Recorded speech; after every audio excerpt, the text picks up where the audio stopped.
My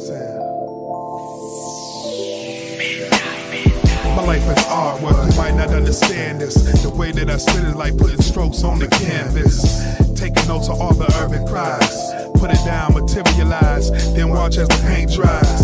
Better bet the ink, cause every time I think it's time to keep it flow while these other cats sing. No Titanic, too over dramatic. I feel like new edition in the brain now. Tell me, can you stand it? With each word I'm building me a steeple. And if you open my works up, there you'll find my cathedral. You got your wood stains, a little glass paint, but it all tell a story, man. Think that it can't. Where I come from, it's deer hunters and street guns. So I spray these words like the Uzi weighs a ton. It's that heavy. I'm pouring this out from my heart to give you the truth. The way that you see is art. Now you can tell by the voice that it ain't the truth. And everything that spit is just like a brush stroke. Paint a pitch, paint a pitch, paint a pitch, paint a pitch, paint a picture. Yo, this life is artwork. Now you can tell by the voice that it ain't a joke. And everything that it spit is like a brush stroke. Paint a pitch, paint a pitch, paint a pitch, paint a pitch, paint a picture. Yo, this life is artwork. Description, better yet my mission is to visualize and give the world vision. Work to heal the streets with a little audio heat. And smooth it all out over laid back beats. A to the R to the T, whisk. Flow. Gallery and C of Picasso. But this ain't Picasso, baby. Even though it's like Jay, cause it's gon' drive the world crazy. This is for those admiring and looking. I heat it up for Instagram and play the rest cooking. It's so acrylic every time that I spit it. My foliage show that I all get it. Speaking of, this art get wows and awes. Like a masterpiece that's up in the halls. Everything is so realistic, but better yet, man, yo, it's so artistic, cause now you can tell by the voice that it ain't a joke. And everything that spit is just like a brush stroke. Paint a pitch, paint a pitch, paint a pitch, paint a pitch, paint a picture. Yo, this life is artwork. Now you can tell by the voice that it ain't a joke. And everything that it spit is like a brush stroke. Paint a pitch, paint a pitch, paint a pitch, paint a pitch, paint a picture. Yo, this life is artwork. My glaze hand, bring the pick on home. I'm just an artiste in the Midwest zone. Now it's a lot of cats that paint, but they ain't making art. Cause they be lying from the very start. So I make it a point that I paint what I feel. Cause I know deep inside what I feel is all real. And this exhibit don't end till I say so. Sincerely yours, Michelangelo. Now you can tell by the voice that it ain't a joke. And the way that it spit is like a brush stroke. Paint a pitch, paint a pitch, paint a pitch, paint a pitch, paint a picture. Yo, this life is artwork. Now you can tell by the voice that it ain't a joke. And the way that it spit is like a brush stroke. Paint a pitch, paint a pitch, paint a pitch, paint a pitch, paint a picture. Yo, this life is artwork. It's all artwork, baby. Welcome to my masterpiece, theater. Now you can go on and get a bootleg of it if you need to, you know what I'm saying? You can hang it on your wall, you don't even need a frame. Paint a pitch. Yo, this life is artwork.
In a world saturated with content, your trusted RBN embodies that spirit, espousing a philosophy grounded in accountability as it tackles Black social issues, family issues, and political issues with the rigor and fervor that are both rare and necessary.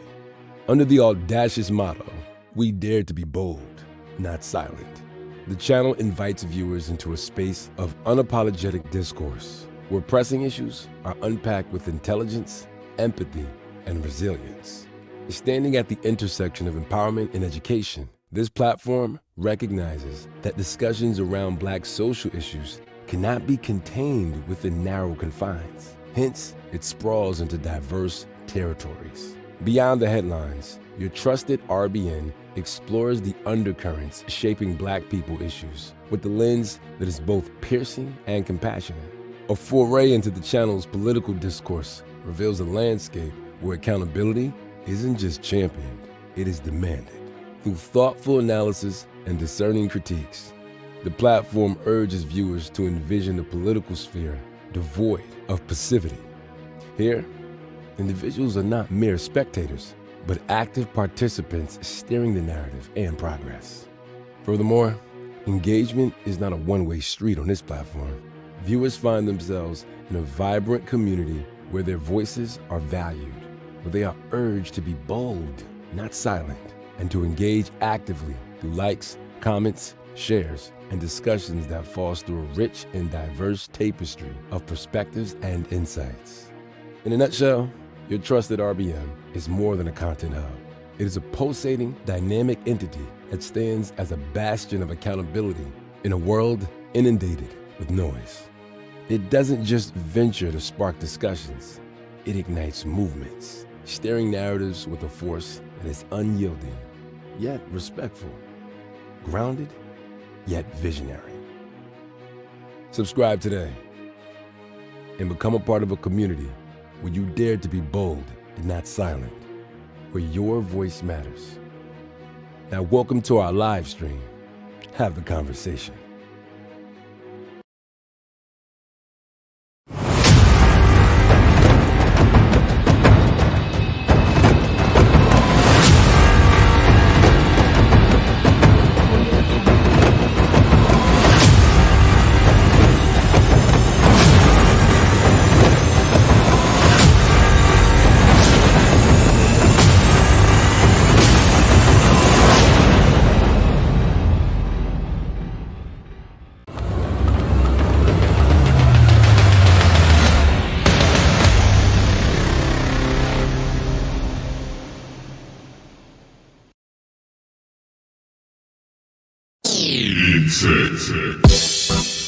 LPZ up in here. LPZ up in here. LPZ up in here. LPZ up in here. I'm a king, I've been made a righteous king. You gon' know that I'm a king when I step up on the scene. I'm a king, I've been made a righteous king. You gon' know that I'm a king when I step up on the scene. Okay, they been sleeping on me, now it's time to wake up from that nap. Get to know me, shawty, you can do that when you hear me rap. Flowing like a river when I spit, I know you feeling that. Crowns on my head, beat snapbacks and some fitted caps. Yep, turn it to the back and walk tall. Under 6 feet, I'm really not that tall at all, but I do some things that you never seen, bruh. Acting like a king. Why is that? Cause I'm a king, bruh. With a swagger that you probably never ever saw. Call me sushi cause I gotta give it to him raw. Southpaw like a left-handed boxer. Get the microphone and start snapping like a lobster. Yes sir, I've been made all over. Not Jehovah Witness, but I witness for Jehovah. Yep, I'm a soldier, marching on the scene. Christ paid the price, so I've been made a righteous king. I'm a king, I've been made a righteous king. You gon' know that I'm a king when I step up on the scene. I'm a king, I'm a king. I've been made a righteous king. You gon' know that I'm a king when I step up on the scene. I'm a king, I'm a king. I've been made a righteous king. You gon' know that I'm a king when I step up on the scene. I'm a king, I'm a king. I've been made a righteous king. You gon' know that I'm a king when I step up on the scene. Crown up on my head, yeah, I cut them dreads. Focus on my craft, gotta keep the family fed. I am on my grind, kingdom on my mind. I ain't talking about rims when I say I'm getting my shine. I'm talking about that light, shining through my life. High flows, high tracks, gotta represent Christ. Step up on the scene, looking like a king, walking like a king, talking like a king. Not just any king, talking about a righteous king. Declared righteous by Christ. Yep, Christ all the right, king. y'all. Not moved by We man, got don't back. care what you talking about. We are back. I don't know if you guys were over, just over and take heed to the message. That girl had it going on over there, boy. She had it hot and popping over there. I mean, she could have got a little bit more, explicit, but I don't think her husband would have liked that too much. That was an excellent live stream that Take Heed to the Message just did. Let me do something right off the back. I'm going to drop my link, and I'm going to be asking anybody. I'm going to need some help today. I rarely ask for help, but I'm going to ask for some help for tonight. We're not going to be on long. Hour and a half, get in, get out. I just dropped the link to come up today. But before we get going today, well, first of all, welcome. We are your Trusted RBN, your Real Bravado Network, where we over here address Black people issues, especially those issues that keep Black folk from being together. And over here, we attack the issue and not the person, unless the person becomes the issue. All right, and my name is TJ, and I'm your facilitator for the journey today. But before we get started, right off the bat, please do me a favor. Acknowledge me. Acknowledge the Real Bravado Network. Acknowledge the chat. Acknowledge those who just came from Take Heed to the Message. Acknowledge those who support Almanize. We got to get her channel going, guys. We got to get her monetized. She's just under 300 subscribers. We're going to make a push to get her to her 1,000 subs. So if you have not gone over to Almanize 76, please go over there and subscribe to the sister's channel. Watch a video, make a few comments, do some likes. I believe she has a premiere coming out. I don't know if it's tonight or tomorrow, but go over there and check out the sister. Check out Take Heed to the Message. I just dropped the link. So I know those of you don't really know what I'm going to be getting into totally today, but Black Man Unfiltered, I see you, brother. Wipe the cheeseburger kernels from your beard. Come on up, brother. Have a conversation with me, because we're going to be talking about something that we really don't talk a lot about, and we're going to be talking about friends. That's right.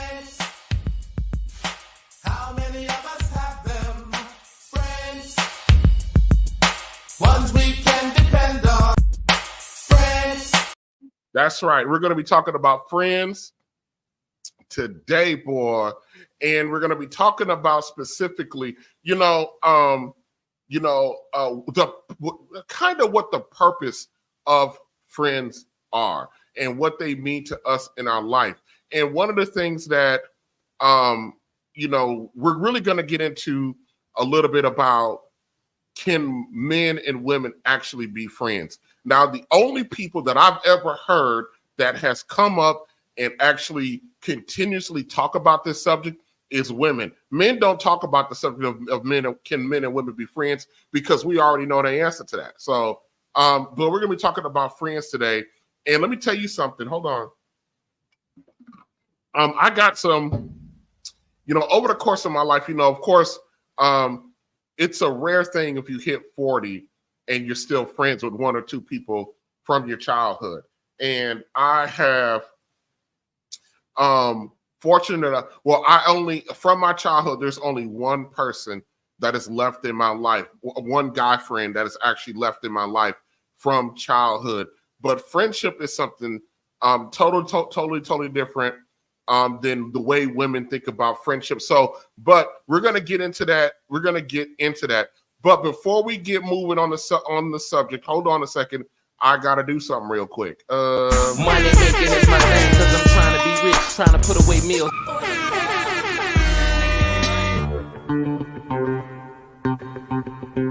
Here comes the money. Here we go. Here comes the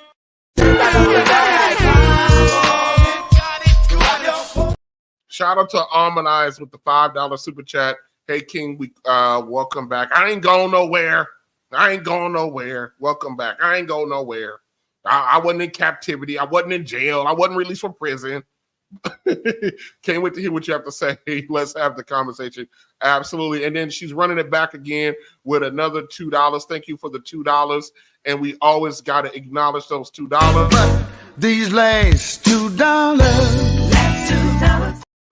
Yeah, we got to acknowledge those. Thanks for the endorsement. No, we all need to help because we got to build a community over here. But so we're going to be talking about, we're going to spend some time today really diving into the thing, this concept of friendship. How many of us have them friends? Ones we can depend on. But first, Let me talk to you. let me talk to you for a second. Before we get over and talk about friends, I want to talk a little bit about, did I just say friends? Friends. How many of us have them friends? Yeah. Before we get over talking about friends, let's talk a little bit about up front. Let's talk about this. I did not realize until relatively recent that there's another sub war going on between there's a sub war going on in the black, I call it a sub war going on in the black with black folk besides the relationship war. There's also, I'm thinking that there's a generational war that's going on with black men, with older experienced black men, younger black men. So I think there's a little bit of a war going on because and one of this, I know a lot of us are familiar with the Willie Lynch letter, and regardless if you believe it's a real thing or not a real thing about the Willie Lynch letter, but one of the things that points out in the Willie Lynch letter, as it's describing how to break a slave, one of the things that the Willie Lynch letter is talking about is pitting the old man versus the young man. And it goes into great detail about why that's important to pit the old man versus the young man. But the whole concept of the Willie Lynch letter is to keep blacks separate, divided, and distracted. Because if you can keep them separate, divided, and distracted, you can subjugate them. And then if you do that enough over the course of generations, they will start to subjugate themselves, and you don't have to put any influence on them because their teaching will become a self-fulfilling prophecy. So I'm not going to get into a real philosophical debate over this right now, but I really want to take a look at. I've become very friendly with the YouTube channel This Might Be Risky. They were having a conversation, and the conversation went left between what they perceived to be the younger man and the older man. And I had been seeing this a lot, and this conversation is starting to come out a little bit more around black men about the fact that the black men are actually blaming each other for the failures of the community. They're blaming them across generations. Now, I'm a firm believer in accountability, and there are things across generations that that were done that has hurt us, that has helped us get to the point that where we are now. I tend to come through, look at these things as a historical teaching lessons, but that's not how I think the majority of Black men are viewing this. I didn't realize that we might be the generations like the Zennials, Millennials, Generation X, and the baby boomers, that we all might be at war with each other. And I really have not really paid that much attention. So we're going to take a look at this clip, and we're gonna get into it. And I know some of the fellas get pissed at me when I start pointing out the things that we should not be doing and the things that we should not be saying and the behaviors that we are exhibiting out there. I know a lot of fellas think that I'm jumping off code or off message or something like that. I am not, because I'm all about holding accountability and for us being responsible for the things that are our responsibility. So let's get into this real quick, and we're going to talk about it. This is why I dropped the link, and I'll do it again because I'm being serious, for someone to come up, because we need to have the conversation. This is not just a conversation about the guys. It'd be nice to get a lady's perspective on some of this too. And we got to talk about this right here before we get to the conversation about friends. Ones we can depend on. Friends. How many of us have them? So we gotta do that. So without any more delay, let's get to the.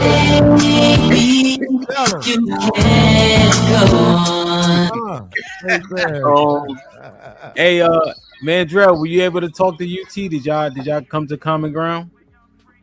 No, I just hope he got he understood the point I was trying to make. It wasn't a shot at him necessarily, but it's just this generation. Y'all tend to take shit way too personally. No. You know what I'm saying? It's just no. They do. That was smoke, bro. Yeah, that was smoke.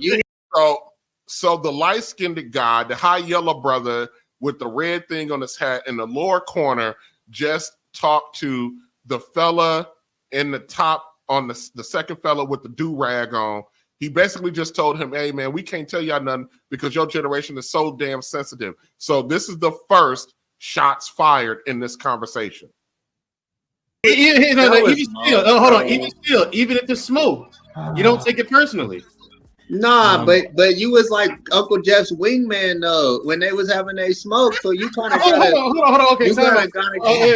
Yeah. 2 days in a row. Hold on. How old are you? He knows. I'm 32.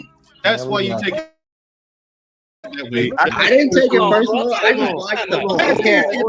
I watched the podcast, and it seemed like you came out of left field. I'm just addressing it. I got a question for the. So before Angry Man gets to his question, a lot happened in those first few seconds of the exchange. I'm going to go back. I'm going to replay it. A lot has happened in those first few seconds of that exchange, okay? And I'm going to talk about this. And you probably and a lot of you probably missed it. So I'm going to point it out to you. Okay, here we go again. Hey,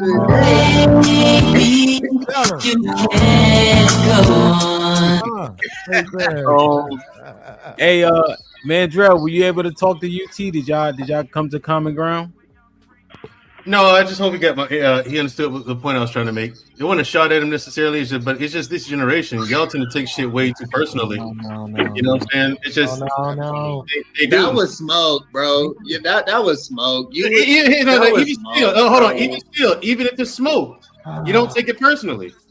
Nah, but you was like Uncle Jeff's wingman though when they was having a smoke. So you kind of hold on. Okay, sorry. Yeah. 2 days in a row. Hold on. How old are you? He knows. I'm 32. Okay, a couple things right now that a lot of guys give women a lot of bullshit and crap about is the fact that we get pissed off for the fact that we talk about that women always want to talk over us. We can't have a conversation. In the first 10 or 15 seconds of this clip, all of these guys are doing nothing but talking over each other, and you can't understand it. You can't. It's nothing but noise. But I'm gonna try to break it down for you a little bit. So one of them asked one of the guys on the panel, "How old are you?" And the guy says, "I'm 32."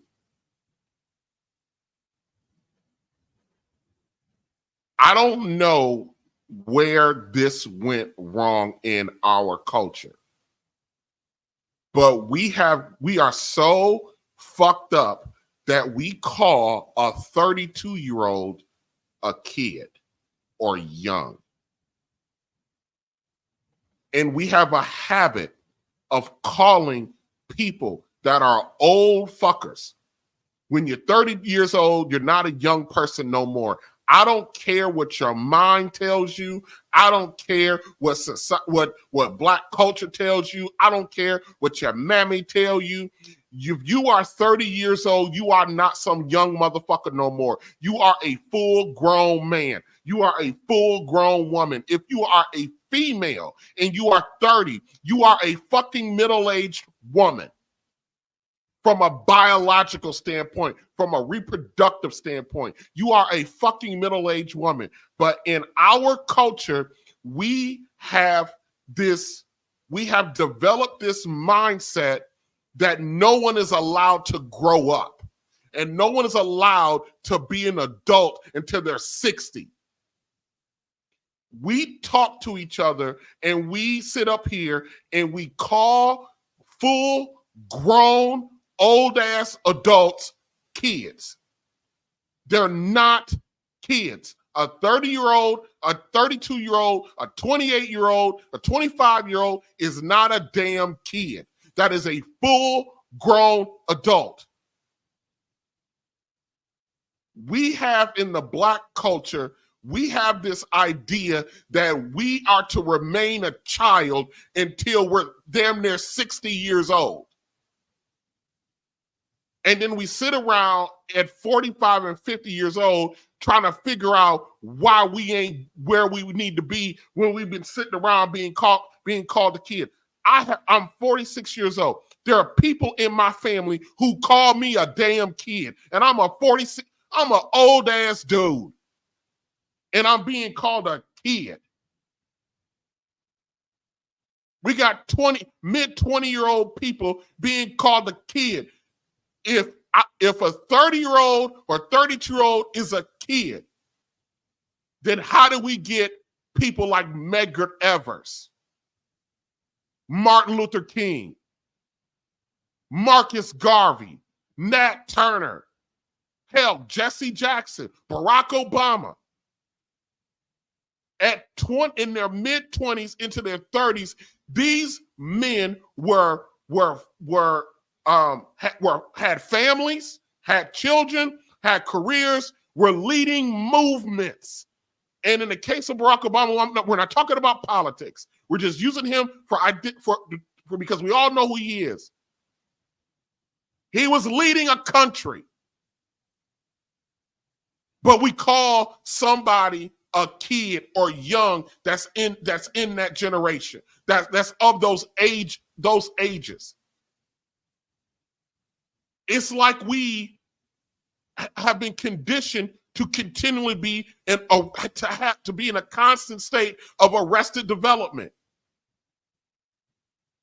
Everybody watching live right now or on the replay, if you are black, you got about 10, you can probably name 5 to 10 men in your family in their 30s living in their mother's fucking basement. Living in their mother's basement on their auntie's couch, living with their sister, and everybody keeps saying, oh, he got time, because he young.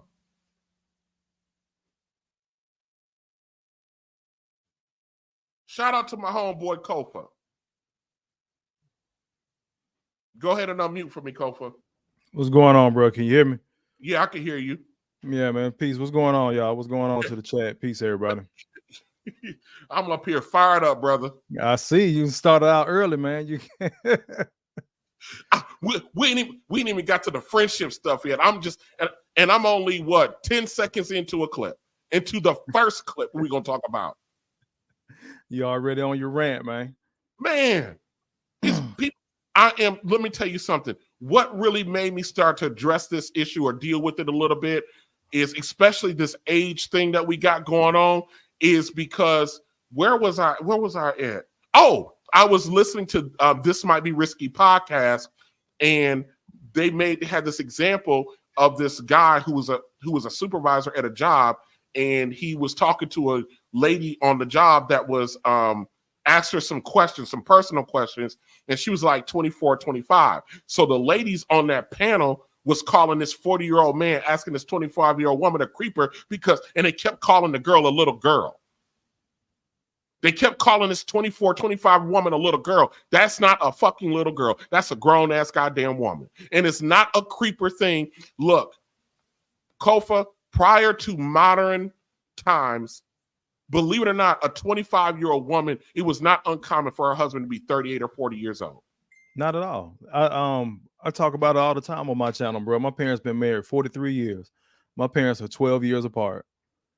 My mother got married when she was 21, 22, had me at 23, 24. So my pops was already in his mid-30s. It wasn't uncommon before. It wasn't nothing wrong with it. No. And but see, a lot of people, my bad cutting you off, but a lot of people look at it from a standpoint of that sugar daddy age. Like that's like our childish mentality in our community, like I believe you were speaking to, is he's only good for one thing, and that's, provision or whatnot, which is his job. But it's not even in the context of marriage or in the context of the family. It's just about pay my bills for this one individual woman. So she's still being taken care of like a little girl. And now you got women in their 30s, 40s, 50s even still think they 22. Yeah. And the same thing with men. It's a lot of men, like you said, this. But I think the question is pertinent because I've started noticing that too, just looking around this YouTube space. A lot of the cats that are in their early 30s, I say it all the time, they're not going to hold a lot of these women accountable. They're always going to put it back on the men because they're still in their little boy phase. They're still looking at the world through their mother's eyes. They're not going to hold the women accountable because to hold the women accountable, they'll have to hold their mother accountable for the same type of behavior. So they're still moving like mama's boys, like son husbands. And Kofa, everybody's doing it. This is not a black man doing this to these cats. This is not a black woman doing it. We are all looking at somebody that's between the ages of 25, let's say 25 and 35, and we're calling them motherfuckers kids. They're not kids. I just said, everybody watching and listening right now, every black person watching and listening right now know at least 5 to 10 family members who are in that age bracket who still living in their mama's house, auntie house, or sister house on the couch. And don't think nothing wrong with it. And calling them kids. And see, the issue what I have where I go with the angles that I go at on my channel is so many women that'll talk cash shit to dudes in their 40s, the me's and the you's that actually have means, but because we see things as they are, and then when we speak on it, we're the little boys, we need to get out our feelings, but they sleeping with dudes that actually still live with their mama. And then they'll turn around every time we hear these women speak is, oh, y'all niggas do this. But those are the guys y'all are sleeping with. Those are the guys y'all are procreating with. So it creates a narrative that nothing's wrong with it. So nothing's wrong with you being in your mama's house as a grown ass man. Nothing's wrong with you being underdeveloped, arrested, all that stuff. We have normalized it, and a lot of people are still holding on to, I guess, this woke hope. I'll kind of let go of that, bro. This is where we are. I don't know how to get out of this hole from my perspective. I don't know how to get out of this hole because it's so normalized that people, like you said, in that age range are still viewed as kids or they're doing childish things, and it's acceptable. Let me sidetrack real quick to one of your points. I do not tolerate when I got a woman around me or talking to me, or I'm involved with a woman with me, and I know that in her history, she's never dealt with, I call it a 10 toes down guy. She's never dealt with a 10 toes down guy, and she got 1 or 2 kids by 1 or 2 guys, and those guys are a bunch of fucking bums, or their children still, at least developmentally. I don't let that woman tell me shit. You can't impose a standard on me when your fucking 8-year-old kid's father is living in his mama's basement and he still got to take the goddamn city bus to the goddamn job and he 40 years old. Fuck you, fuck him. You don't get to tell me nothing. You ain't got a fucking leg to stand on. And that's why I don't pay attention to a lot of that shit. And again, when I'm coming from the angles that I come from, I always preach to the brothers simply about take care of you, because this is where we at. This is where we are mentally with a lot of our women and a lot of our men. So if the women think it's okay, then the men think it's okay. They keep repeating the same cycle, and then they raise children that think it's okay. Now you got, and it's crazy in our community. This is how fucked up we are, bro. This is how backwards we are. We got teenagers that'll tell you that they grown. You got grown ass people acting like children. Now, of course, we don't know. We know this 18, 19, 20-year-old person is not grown. They haven't established themselves. But up here in this nigga mentality that we have, that's grown because they hit a legal age. I had to check my daughter the other day. I was like, you're grown, but you ain't no adult, because she's 19. And she was trying to tell me some shit. I had to go ahead and pull a code on that. I'm like, you grown, but you're not an adult. You don't have no responsibilities right now. So and my issue is, I'm not saying that at 19 they gotta be fully formed, because most of us don't get fully formed. We should be very close to fully formed by 31, 32. We really should. But the problem is, Kofa, I can almost accept the kid argument out of an 18, 19, 20-year-old. I cannot accept it out of somebody that's in their mid-20s into the 30s, and we're calling them fucking kids. And then they're acting like kids. And let me tell you something. As black men, and we're gonna get into, I'm gonna get back to the clip. I'm gonna let VBN talk, but then I'm gonna get back into the clip. Men that are in their 50s telling guys in their 30s, calling them youngsters or young cat. Yeah. That's fucking disrespectful. Because that should, at that point, that 30-something-year-old man should be an experienced man. Martin Luther King was barely 40 when he was gunned down. Yep. That entire civil rights movement, Martin Luther King led from his B-band, from his late 20s. From his late 20s, into his right before he turned, I think, how old was he? 37 or 38 when he was murdered? Yeah. So we're talking about, so if a 28-year-old or a 32-year-old or a 31-year-old is a fucking kid, then guess what the fuck Martin Luther King was? A goddamn kid. Yeah. But we look at that man as a full-grown man. Malcolm X was in his 30s when he was gunned down. So I guess Malcolm was a fucking kid. Yep. Barack Obama was a state senator in his 30s. So I guess he was a fucking kid. Bingo. Same thing. We can flip it over to the white side. Bill Clinton. There was a huge pushback when he became president because he was only 41? Yep. And they were like, oh, he's too young.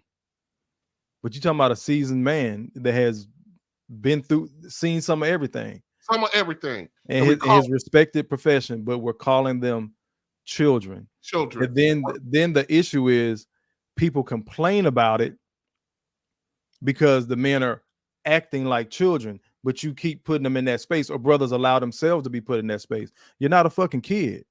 You're a grown ass man. I was explaining that again on my live the other night. Bro, I've been a father since I was 21. I didn't have that excuse.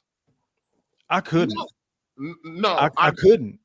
I could not shake. So all the fun, the drinking, the partying, I never really experienced that. That's why I talk about, passport boats and traveling in my space, because now I get to have fun, but I'm still having fun as a grown ass man in my 40s. Yeah, I know I'm not no kid, but I know I don't have a foot in the grave. I'm at the age that I'm at with the experience that I have. But that lets me know when we're talking about this stuff, that lets us know that we're spot on about a lot of the stuff with the son husbands, because a lot of these men are just straight up underdeveloped. Yep. They are. And some of them get a good job out of college, and some of them even have the money. But up here, they're still little ass boys. But age-wise, we know you're a grown-ass man.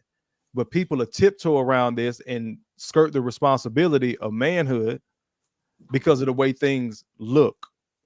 If he got a little bit of swag, if he can talk fly, this is why I don't usually hop on a whole bunch of, try to even get into these spaces where these guys are having these panels, because it defeats the purpose. You said it at the outset.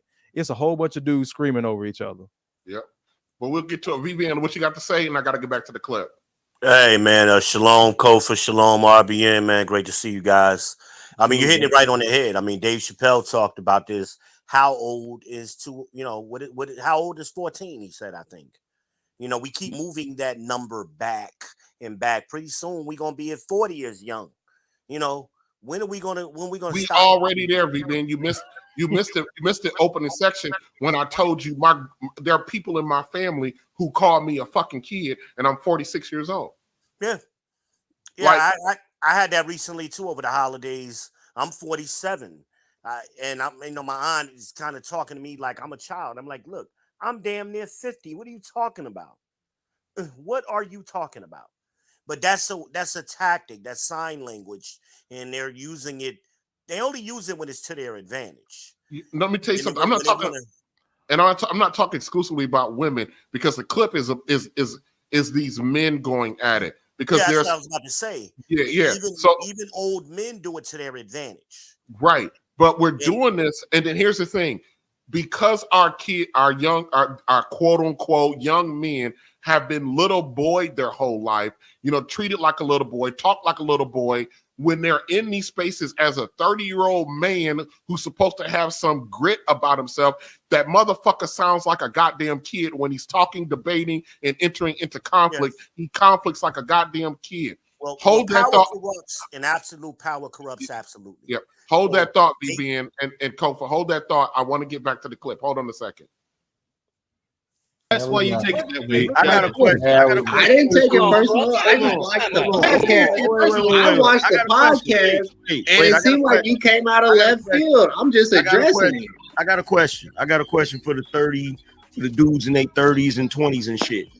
Do y'all think y'all get to be the first generation that don't have older dudes talking shit to you? Hell no. That's what I don't know. I don't know if y'all listening to me when I was talking. You're talking is fun. I was trying to tell him, just don't you communicate how you communicate. I communicate how I communicate. That's all. You communicate how you communicate. I communicate how I communicate. Please tell that boy right there is 34 years old. And you notice I called him a boy. Yeah. Because of that, you communicate how I communicate, you communicate how I communicate. That's a fucking 14-year-old. He's talking that's the like result that. Of son husband.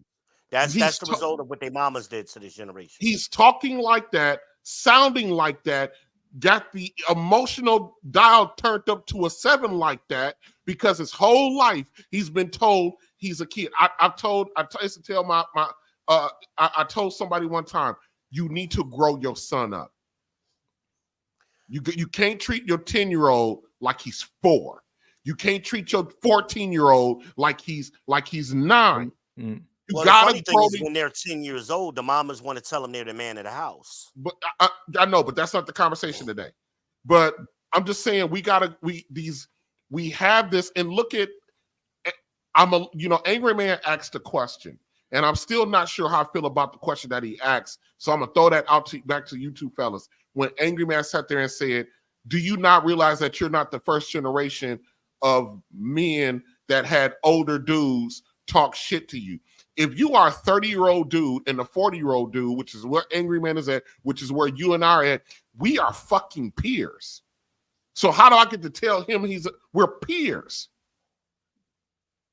I can understand that conversation if Angry Man is talking to a 22-year-old, but he's talking to Unpopular Truth, who's like 34.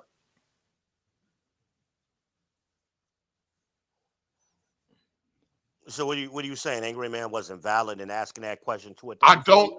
I don't. That's what I said. I don't know exactly how I'm ready to deal with his question, because if I take his question at face value, then I have to accept that unpopular truth at 34 years old is a young, underdeveloped kid. And he's not. He's a fucking grown man. Well, I mean, he's supposed to be a grown man, but in functionality, is he functioning, or is that generation functioning like men are supposed to? If he's 34 and he's talking to a 45-year-old man, believe it or not, they're in the same. They're peers. They're peers. There's a man that No, I wouldn't agree with that. That's two different generations. There's a gap in difference, but the responsibilities tend to be the same, or should be the same. Whether it's taking care of a family, should be looking out for people and things like that. Whatever the case may be, whatever our standard of manhood is at its baseline, get your ass up and go to work. But the way that they were communicating, again, that younger dude, this 34, he does sound like a kid. And I see it in these faces. Like kids. I see it in these faces all the time, because in our community, we have traded in. Come from the show that Tommy came on too. What's that? Is this the same clip where Angry Man and Tommy was on at the same night? I don't. It might have been. I don't know. No. My thing is. Oh, okay. I wasn't sure. Okay. There's an older guy that I volunteered with. He's close to my mother's age, which is his early mid 60s. One of the greatest compliments he gave me is saying, "Kofa, I look at you as a peer. I see the way that you handle your business. I know your story from, because we talk. I know your story from, your early 20s, you being a father and different things like that." He said, "I look at you as a peer by the way you carry yourself." He said, "I got younger siblings in my family that I do look at as boys. I don't give them the grace as being boys, but some of them are in their mid 40s, 46, 47, still operating like children." So in that context, the angry man is asking them, I get the question, but at the same time, I'm taking a pivot. As the older guys, we can't just talk shit to the younger guys, whether it's 30, 20s, whatever. We have to teach shit. And that's where a lot of times I see us fucking up. I'm not going to say fail, because people love saying the last generation failed, the next one and all. I hate that shit. But we do have to do a better job at teaching shit versus talking shit. Where we lose them a lot of times is when we're talking shit. But some of them do have that son husband, that mama's boy blocker up. They're not going to receive it no way. And I think we all on here have been seasoned enough to know where those guys end up. Unfortunately, in our community, the more a man acts like a child, the more he's taken care of. We can talk shit all day. I got two uncles, one on my dad's side, one on my mom's side. Both of them had since passed. They played, they giggled, they joked, acted like children, bounced from this family member to the other, living in grandmama basement, all that shit until the day they died. And all the women in the family took care of them. Kofa, yeah, I got an uncle like hold that. on a second, VBN. Kofa, that first set of words that you said it too fast. I want you to go back and say it a little slow. Repeat it. What first I said. You said about Lord have I forgot. You said that, well, oh my God, you said that the peer thing. The peer thing. The older guy who said, I see the work that you're putting in, and he views me as a peer. Yes, that whole statement. Yeah, so he's in his early mid 60s. He said, I know the story, I know how much work you put in, and I see the way you carry yourself. He said, I look at you as a peer. And he said, I got a son your age. Now his son's doing well too, but he was like, I got a son your age. He's like, I'm old enough to be your father, but I look at you as a peer. Because of your accomplishments. And I'll be the first one to tell you, bro, I'm not balling out of control. But the things like you said, but you know what I'm saying? And I'm very, very humble, y'all. I'm sitting in a house that I bought with my money, stuff that you're supposed to do as a man. So these are like one-offs to me.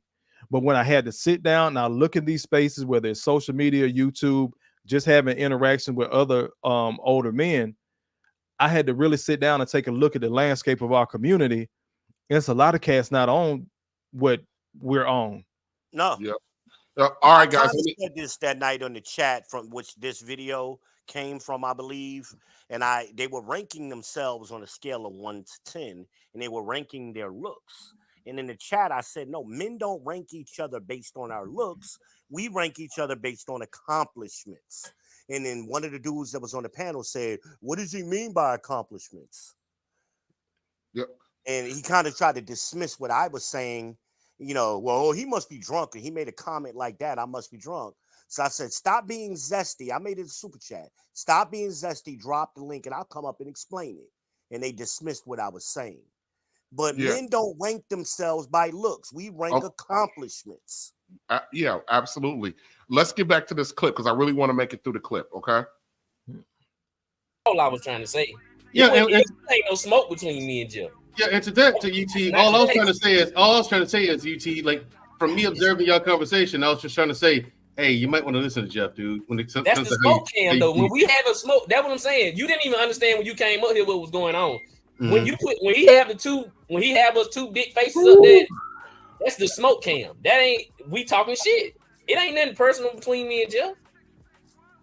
Hey, put them glasses back on. He knows you look like you're about to say, "Come with me if you want to pick apples." Mandrell, I think the problem is like I know somebody who like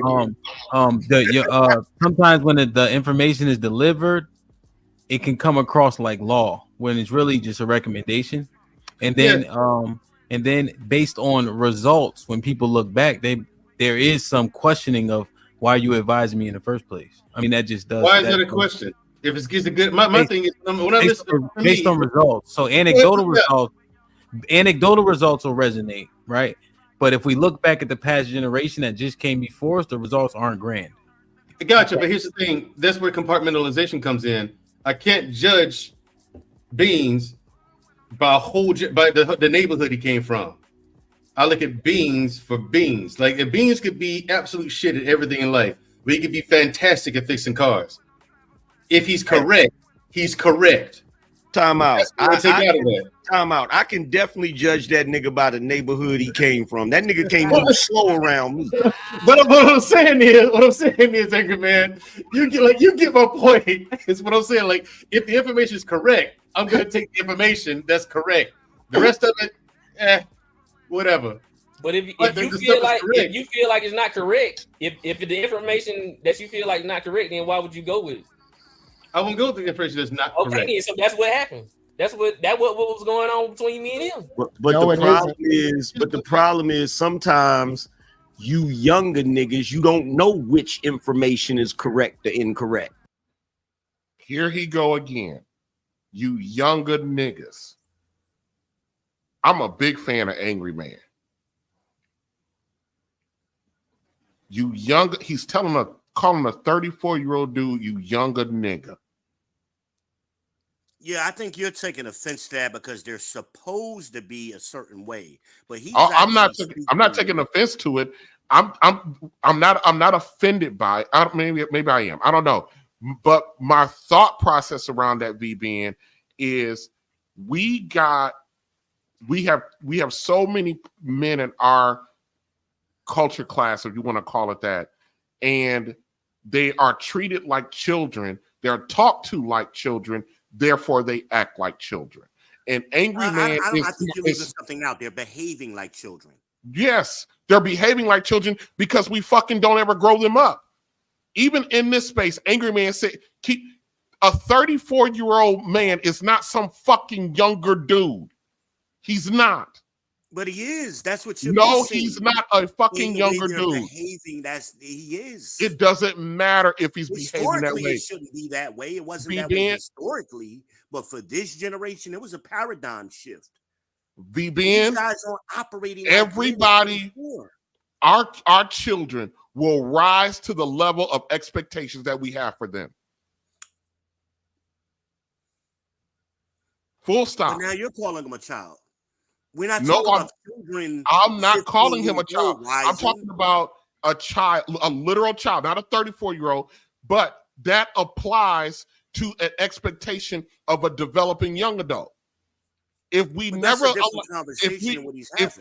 if we never grow them up, if we never talk to them like they're adults, how do we expect them to behave like adults if there's no expectation? If Angry Man can get up there and tell a 34-year-old dude who is an older dude and call him a younger nigga, what is the expectation? And I guarantee you, unpopular truth, his entire life, he's always been referred to as some little kid, some little boy, and now a younger nigga. Well, but that's what I was trying to tell you earlier when I was making reference to the 10-year. When they're 10, their mothers are telling them, you're the man of the house. Now we're flipping it to a different side of it. But as you're saying, they're not learning how to be men because they didn't learn how to be men because they weren't around men. This is why they speak the way they speak. And they're always talking about their feelings. I feel that this is the right way or the wrong way, which is Angry Man responded. How do you know what's right or wrong? Now, I agree with you. He shouldn't have, his verbiage could have been different. He didn't have to say, you young niggas. I don't think that was necessary. He could have got his point across without saying young niggas. We always talk to other black men like they're fucking little boys. If you have an expectation, even if the male is behaviorally acting like a 14-year-old, if you continue to talk to him like a fucking 14-year-old, he's gonna be a fucking 14-year-old at 40. There's no expectation in no space that a lot of our men have to actually become men. It's not something that you wake up and turn on a light one day, but then ta-da, you a man. It's a developmental process. What are you suggesting that he should have did instead of this? Well, first of all, the whole premise of him calling him a younger man, a young man, well, he called him a young nigga, but a young man, that whole premise is off. That entire premise is off. So what do you suggest that he should have did instead? Here's the thing. They're going the context of that back and forth is the fact that young dudes do not listen to older dudes. And on this panel is 30 plus year old dudes and 40 plus year old dudes. They the same fucking dude. Well, I have a brother. That's where you and I are having a disconnect. They're not the same dude. But see, BBN, I'm 40. Well, I'm 45. We'll be 46. I got brothers who are 10 years younger than me. They're fucking grown men. We're raised in the same house. Anecdotal information, but as a generation, that's not true. But it's absolutely true. We got the same pop cultural references. We got a lot of the same everything.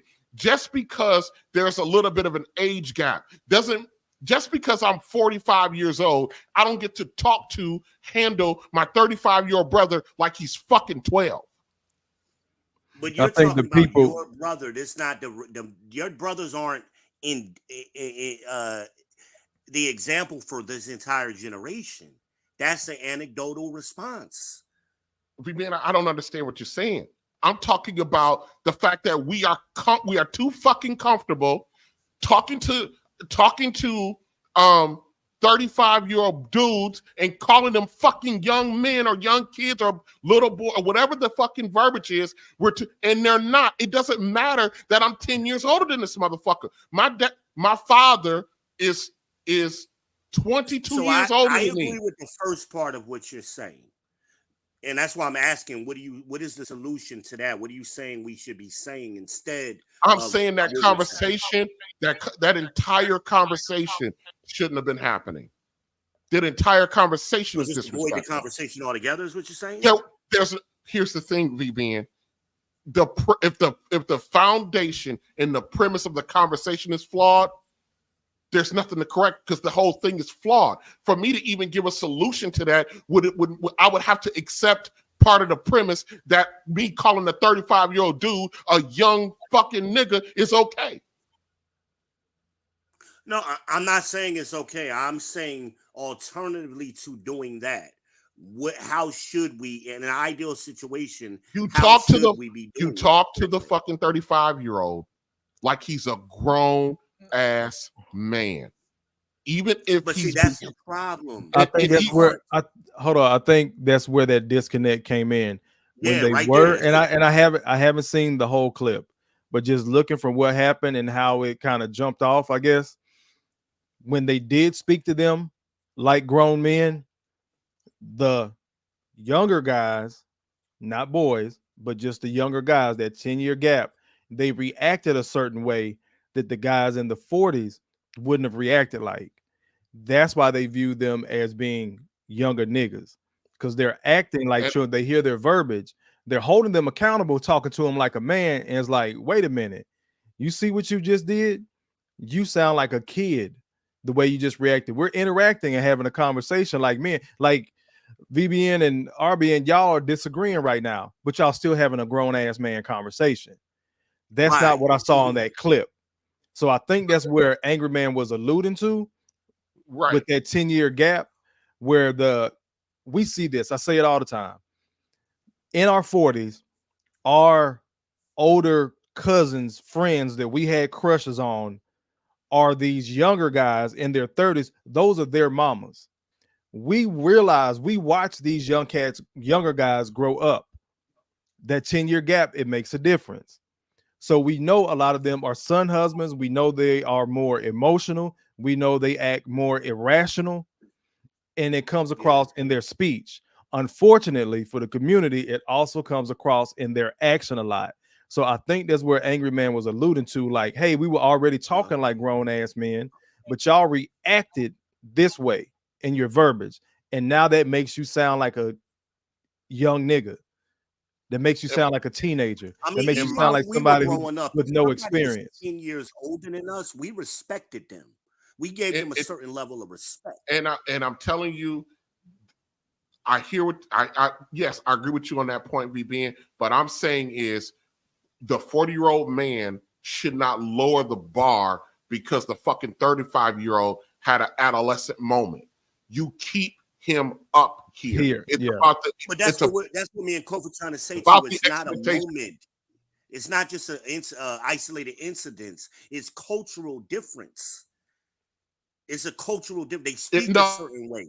It's our cultural. It's our culture. They speak that way because, to my first statement, they speak that way because we never grew them up. Yeah, I get that. Well, we weren't there. They were raised by their mamas. I don't give a fuck who they were raised by. When they're talking, when they're talking to an adult, when they're talking, you have to give a fuck. VBN. When they're talking to a VBN or a Kofa or a TJ, I don't give a fuck what they mamas them did. We still keep the expectation up here. I'm telling you from my experience that, because let me tell you something. We're gonna watch a little bit more of that clip. I identify with a motherfucker with that UT guy because I was him. And the person that grew me up never lowered himself to disrespect me, to treat me, talk to me, or call me some young nigga. He addressed the fucking issue, and he addressed it up. Back to that, and he addressed it up there. We help with the fuckery because when we receive that fucking adolescent behavior out of that grown-ass man, we come down to them and communicate with them. That's what I was going to say. Which continues. Instead of making them climb up, we're dropping down to try to. I've agreed with you several times. I've already. And it's making the situation, and it doesn't fix the situation when we come down there. I keep saying the bar so low that a fucking ant can jump over it. But we have the expectations for this 35-year-old dude to lead a goddamn house, but won't nobody talk to him or make him react and behave in a way that a house of a leader would behave. So therefore, we are comfortable with calling him a young ass nigga. Back to the clip. There you go. Problem. There you go. And Angry Man, I have a question for you, brother. Exactly. Can I just talk? Y'all saying at 35, y'all didn't know what information was correct and wasn't correct. That's what y'all saying. There was a lot of shit I didn't know at 35. Wow. Man, that's a little late, bro. 35. Y'all got it. Come on. Listen, right from wrong, bro. This is what I heard. mumbling and jumbling because everybody talking at one time. That's the one thing I could understand when I was on the phone. Let's take turns so maybe we can get something out this shit. Hey, Ham, you know what else you missed? Pause. Oh, remember when you said when you asked the question, just ask the question and don't give a long soliloquy about the content. That shit went in the bathroom. Put him in the fuck. Hey, Ham, can I ask Angry Man a question, please? Well, yes, you can. I just want to ask him a clarifying question since we don't use some. Hilarious, bro. Would you say the minority or the majority of young boys do what you said, Angry Man? Think they have all the answer? You said some the majority, majority, because we live in the age. No, you painted. I just want to make because some really doesn't resonate, but if we can get a distinction, then we can converse based off that. The majority, you can't tell them nothing. Okay, this is something I'm not sure if UT recognizes really quick. UT, you do realize that at 35, like you literally probably about 3 years away from being middle aged as a black man. So you got to stop pretending like you young, B. So Jeff got a question. Think they have all the answer. Hold on, I'm gonna run that back a little bit because Mr. Beans in the Laker jersey. By the way, somebody in the chat, please drop the Lakers final score in the chat so I can see what happened. And oh yeah, hashtag trade Anthony Davis. Yes, I've been saying that. Please do. I second that. All right. Let me run back what Beans was saying again. Hold on. Then I'm not sure if UT recognizes really quick. UT, you do realize that at 35, like you literally probably about 3 years away from being middle aged as a black man. So you got to stop pretending like you young, B. You got to stop pretending like you young, B. Did you hear what he said? That was the only dude on the fucking panel that kept him up here, addressed the issue and addressed it up here to make him. He goes, "Do you realize you are just a few years away, 3 years away from being a middle-aged man? Stop pretending like you some fucking young dude." That's all I'm saying. And we are responsible for that because of how we address the calling me. When I hear somebody say a young guy, I'm thinking a smooth, barely 20-year-old, 21, 22, 23. I don't think a fucking 35-year-old man is some old dude. I agree with you. Not at all. Not at all. I tell people all the time with pride, bro, I'm middle age. I think I dropped it on you the first time I came up here, bro. Like unfortunately, our life expectancy for black men has dropped to 66 years old. I'm almost out of this motherfucker, D. You know what I'm saying? It's a lot of us, you know what I'm saying?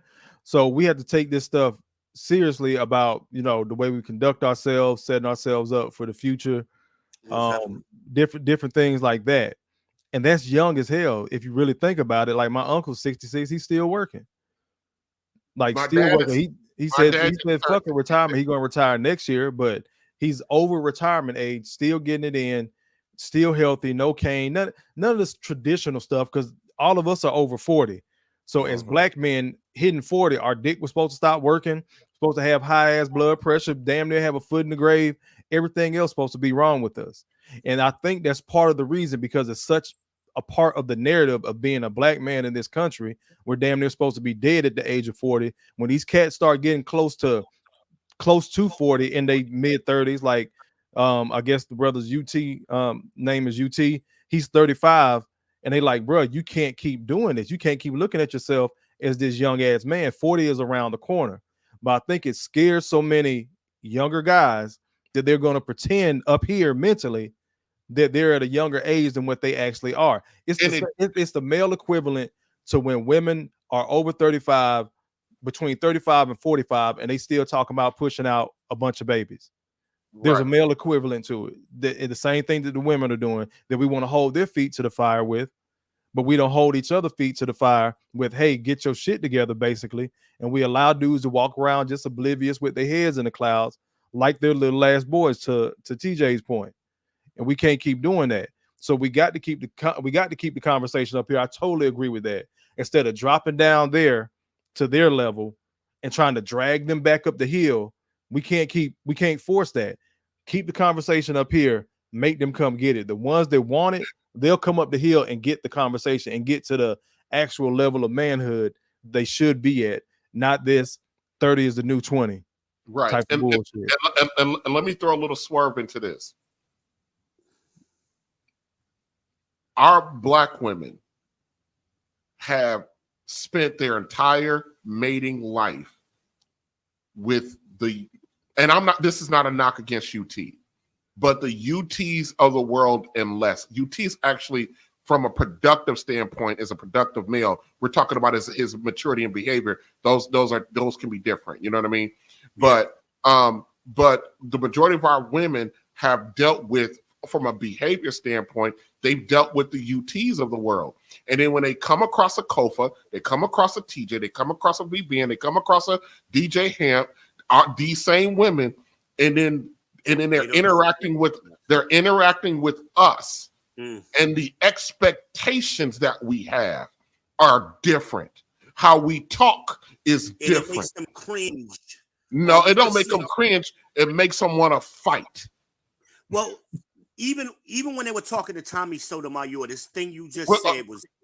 Yeah, we're gonna get to Tommy. We're gonna get to Tommy. Hold on 1 second. Let me finish my statement.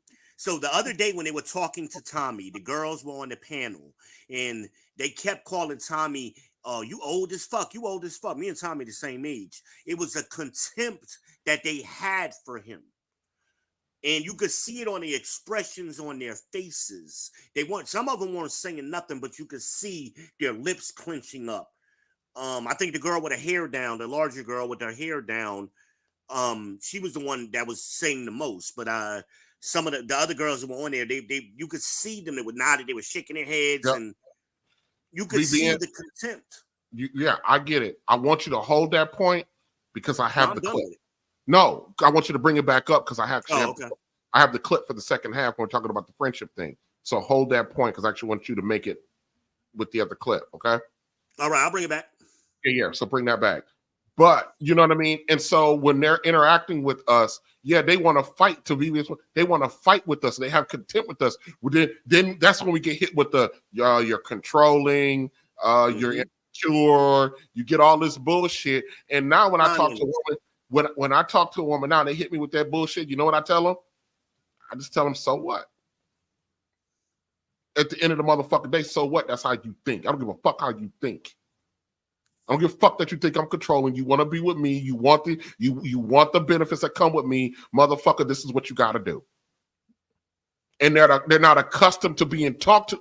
I was telling this lady one time. I said, listen, that I was dealing with. I said, listen, the reason why you have such a problem with listening to what the hell I got to say to you is because you ain't never dealt with a motherfucker who can tell you what to do. There's a fucking big difference. Like nigga like you before.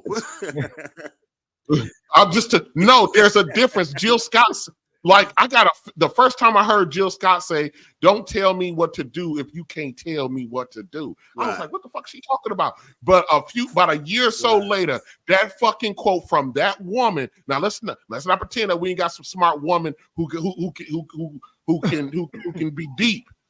She was absolutely right. A lot of our women they've spent their entire relationship life dealing with dudes who couldn't tell them what the fuck to do. So they ran around doing what they wanted to do, how they wanted to do it, behaved how they wanted to behave, looked how they wanted to look. Like the last lady that I was dealing with, she was pissed the fuck off about how I looked at her hair. That I was always on her ass about that synthetic, stinky, smelly, ugly shit. I said, I don't want my woman walking around here looking like Sexy Red's fucking auntie. You got beautiful hair. You got a classic woman look. And motherfucker, I want you to look like a classic woman. And she got all bit. Yeah, you don't do my hair.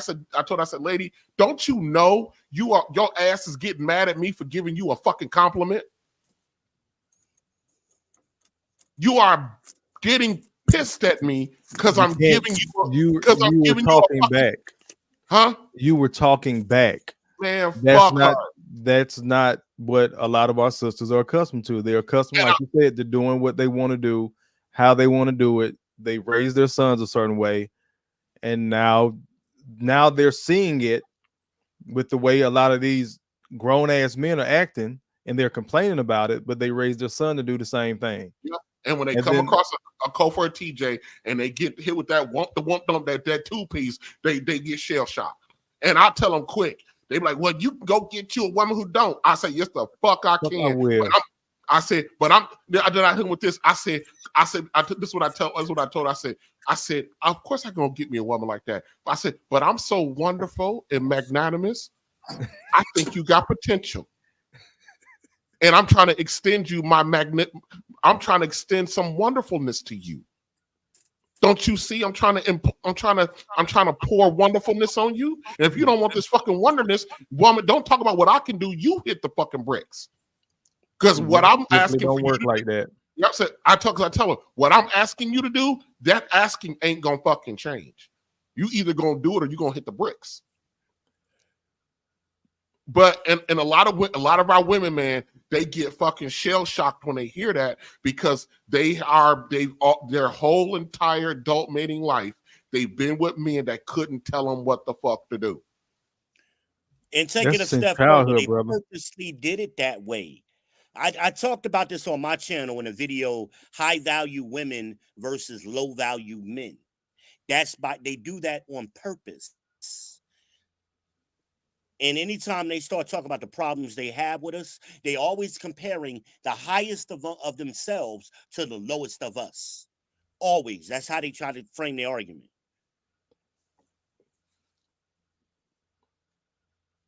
I've seen that time and time again. Yep. Let's run this clip real back, and then I'm gonna jump over to the friends. Hold on. All right. Got a question. Therese says, keep the show going, Hamp. Indeed. Just want to reiterate these because I appreciate the love. Bravo Tech says, this is a asked and answered directly. Now, if I'm in a subject, that might go a little long, but I'm gonna ask.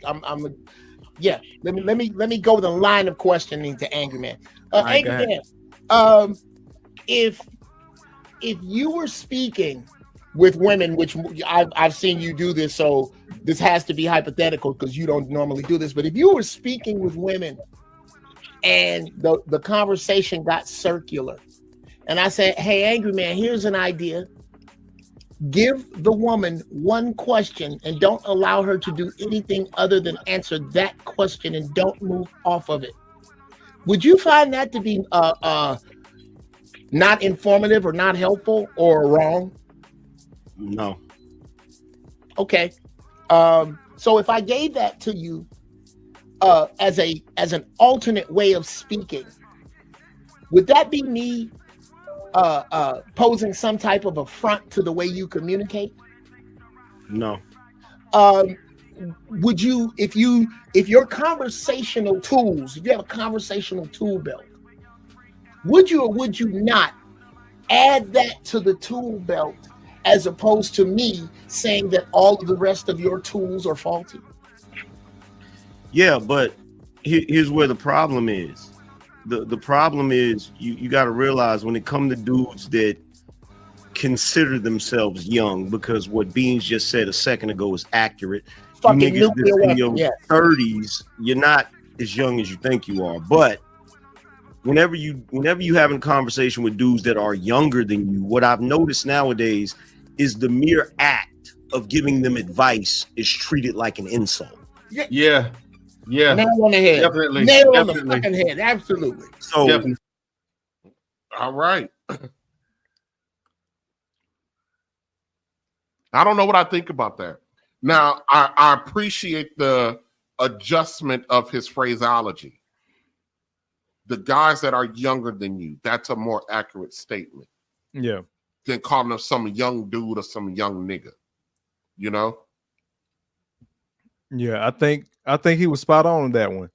Because just general, like he knocked out the park with that one. General advice is seen as disrespect. Because again, we're dealing with a group of men, mostly, they have been raised by women.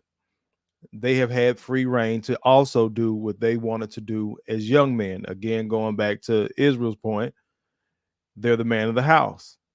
So they find their sweet spot, whether they peaked in high school, They find their fun thing. They're like that thing they're known for. The turn up guy, the guy with the car, the fun guy, and they stay in that space. It's like, you remember in high school they used to have best dressed, yeah, class clown, funny, whatever that title was. A lot of these cats stay in that space and live out their lives like that.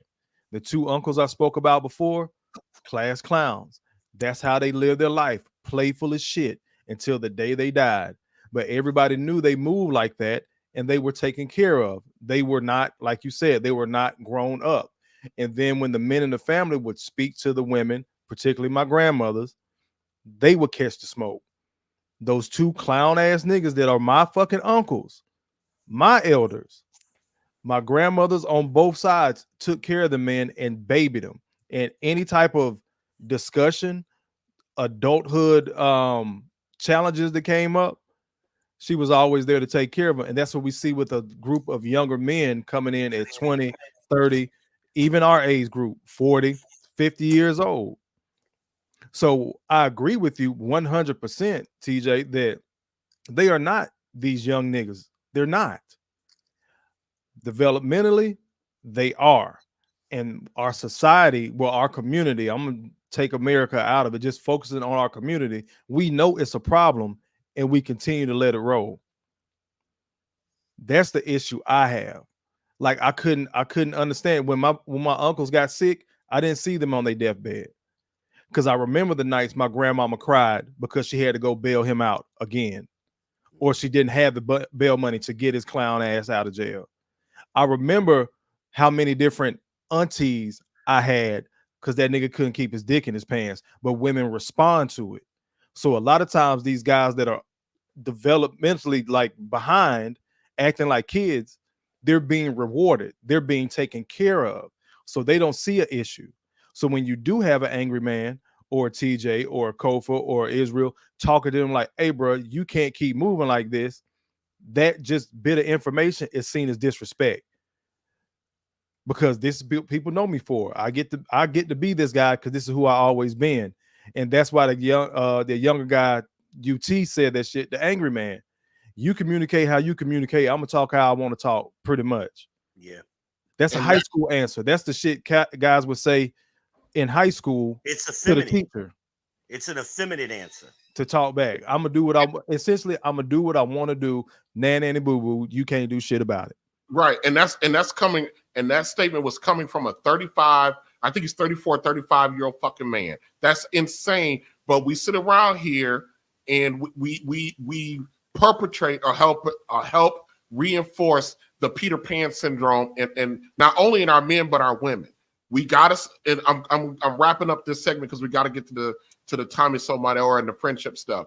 But we gotta stop out here pretending like 30-year-old people are fucking kids and stop calling them kids. And who did Peter Pan run with? Well, the Lost Boys. The Lost Boys. The Lost Boy. They're lost and they're continuing to act like boys. And we're sitting here going through. Yeah, I just have a very a big disdain for us because it's so pervasive. Let me tell you something. Us calling 25 to 35-year-old adults in our culture, calling them kids, is just as pervasive as us having single mamas.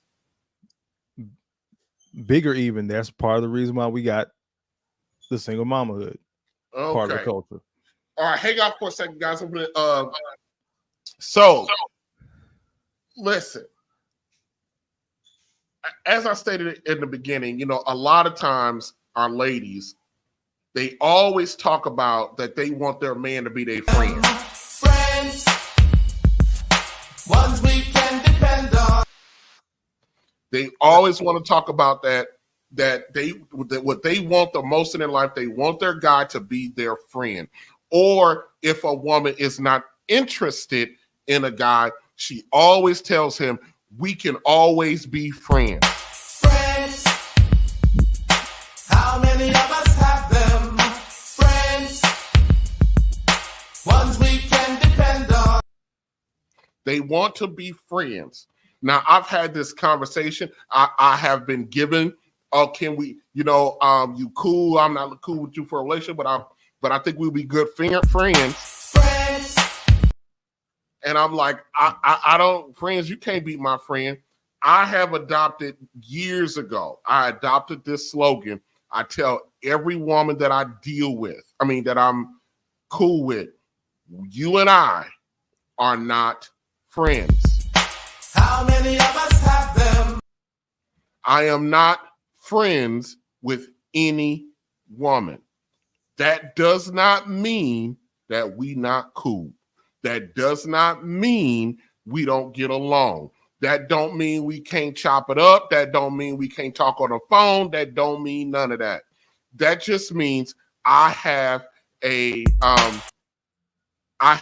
different view of what I consider friends, of what a friend is. I can't do with a woman what I can do with my friend. And a lot of women don't understand that there's a difference.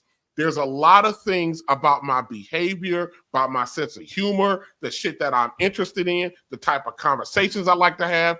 I can be, Kofa and I have never met in person, but we can chop it up. I can be as raw, as grimy, as whatever in my conversations with Kofa, and all he gonna say is, boy, you wild. That is the tenets of an actual friend. That is a tenets of an actual friend. What the? Oh, my soundboard acting up because that's what it do. You know? And so a lot of times women have a hard time, like, you know, accepting the fact that that guys don't look at them as their friend. Now, a lot of times they go, well, when they're married, well, my husband is my best friend. And I'm telling you, your husband is not your best friend. But he tells me, I know what the fuck he tell you, because that's we do the one thing we do for our women that every man does very, very well for our woman, and that every one of our women want us to do at every single turn. Our women want us to lie to them. And we are happy to oblige you with the fucking lie. Yes, I'm going to tell my wife, baby, you my best friend. How many of us have them? I'm going to tell her, baby, you my best friend. Baby, I can't say things to you that I can't say to nobody else. And I'm lying through my fucking teeth. Because I promise you, my homeboy, he knows shit you don't know. Because I know I can't tell you the shit that my homeboy know, because I know that there's a real possibility that you may think something wrong with me, or you might be like, who the fuck did I just marry? Because, so I'm telling you from jump. Well, they're going to use it against you. Hold on a second. Men and women cannot be friends. No matter how much you think you can, you are not. You can never be our friend. And so, friends, ones we can depend on. So, to prove my point, the big homie, Tommy Sotomayor, I hope I said his name right. That's correct. Was on my homeboy's podcast, DJ Hemp's This Might Be Risky. And Tommy Sotomayor was on a podcast with some women and told us Tommy Sotomayor proved while he was up there why men and women can never be friends. How many of us have them? And I'm going to show you in the clip what I'm talking about. Here we go. I got ball of X up in here. But we don't want to be sure that time we learn bullshit. They also created the incels, but shout out to them. Now, see, I'm glad Tommy here. Tommy created the incels. Oh, Tommy definitely to blame for sure. Tommy, we ain't gonna tell nobody else though. We ain't gonna tell nobody else. Hey, Tommy, All right, ladies and gentlemen, with this clip right here, I'm going to let it rip. I'm not going to interrupt it much at all, because I need you to watch and listen well and watch well of the reactions. I'm going to pull this up a little bit bigger on my screen, so hopefully people can see it a little bit better. So I want you guys to listen and I want you guys to watch. I'm telling y'all, y'all gotta let me in. Y'all gotta let me in on this subject. Y'all got to, because I'm. Tommy, let me just make sure I do your count, Tommy. That's all. Tommy got another credit, and then got a credit from Lauren. So Tommy got $50 worth of credit because he showed up and breathed in the mic. You heard? Shit like that. Shit like that. Shit like that. What do these credits mean? What do these credits mean? So basically, you could time somebody out. Minutes equal dollars. So right now, in order to time you out, it would take at least $51. Oh, the people trying to protect me. Yes, sir. Okay, because they know I'm about to say some fuck shit. They know what. Wow. Yeah. What up, though, Tommy? What you got? So I don't know if you've been hearing or listening, but what you think?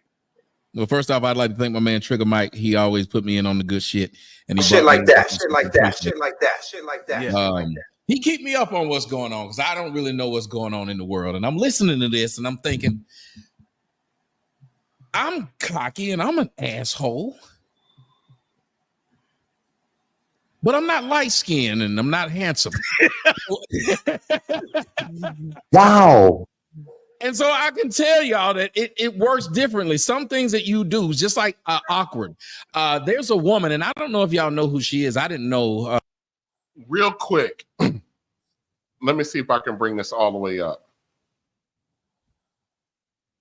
I want everybody, before I continue, take a very good look at the expressions of the majority of the women on that panel.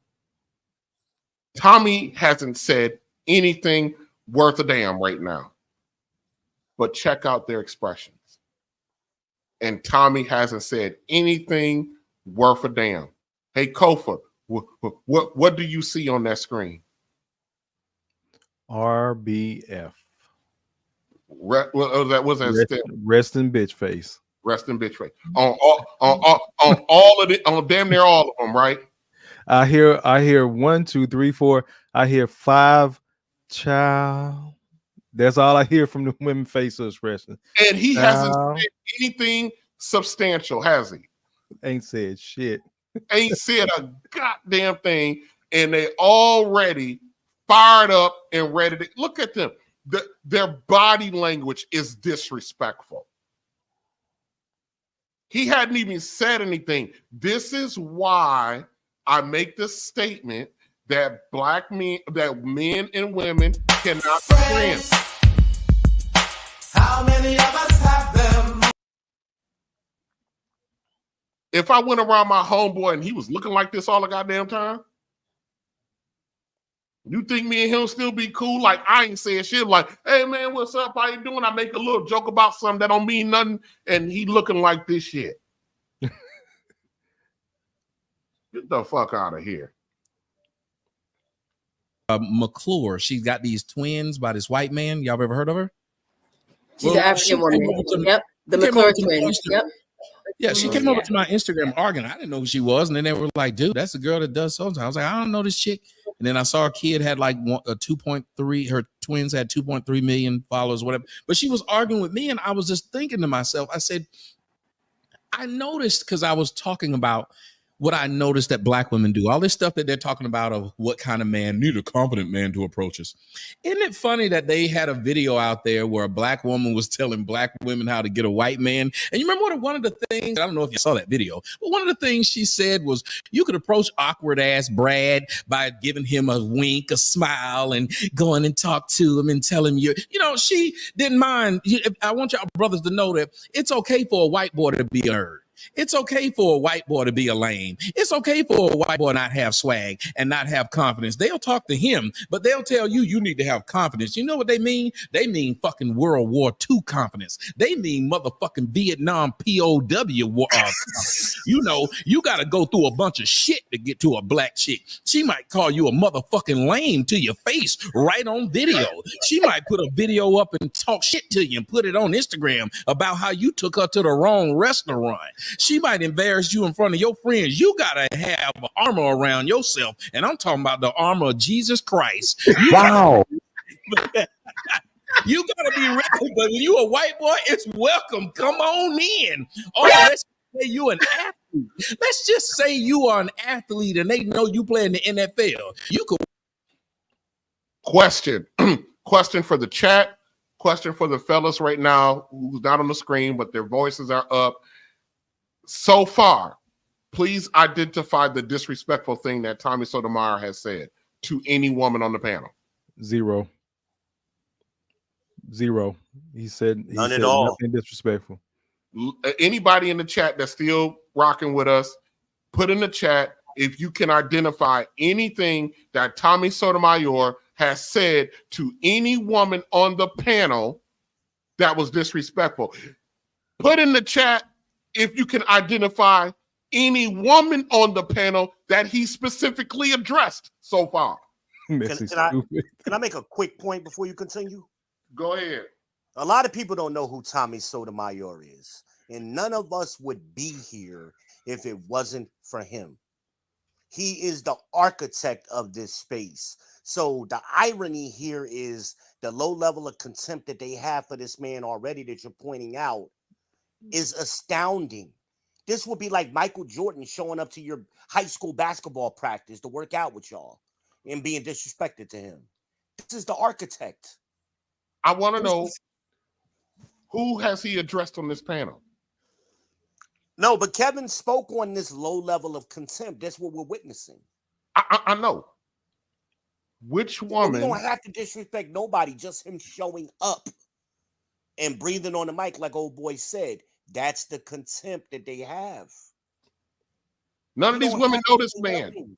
None of these women know these men. I know that none of them knew who he was prior to him. They don't know who he is. But my question remains to the chat, to the guys. Which one of these women did Tommy Sotomayor, which one of these chicks has he addressed so far? No one. Okay. Let it rip. DJ, hit that track. Walk in looking like Gollum, but you got on a chain and you gonna have an easier time trying to holler than a regular cat. It's just the way it goes. I can tell you this, I'm not a handsome man, and I talk a lot of shit about black hoes. I do. But when they walk up to the front of my house and they say, God dog, look at that house. I fuck the motherfucking Uber drivers. I fuck the motherfucking Instacart bitches. I ain't lying. Let them fuck me. Why? Because of the house. They drive up and see all them cars in the driveway. They ain't you that nigga that talk shit about these hoes? I sure am. It's just a difference. Money making is my thing, cause I'm trying to be rich, trying to put away meals.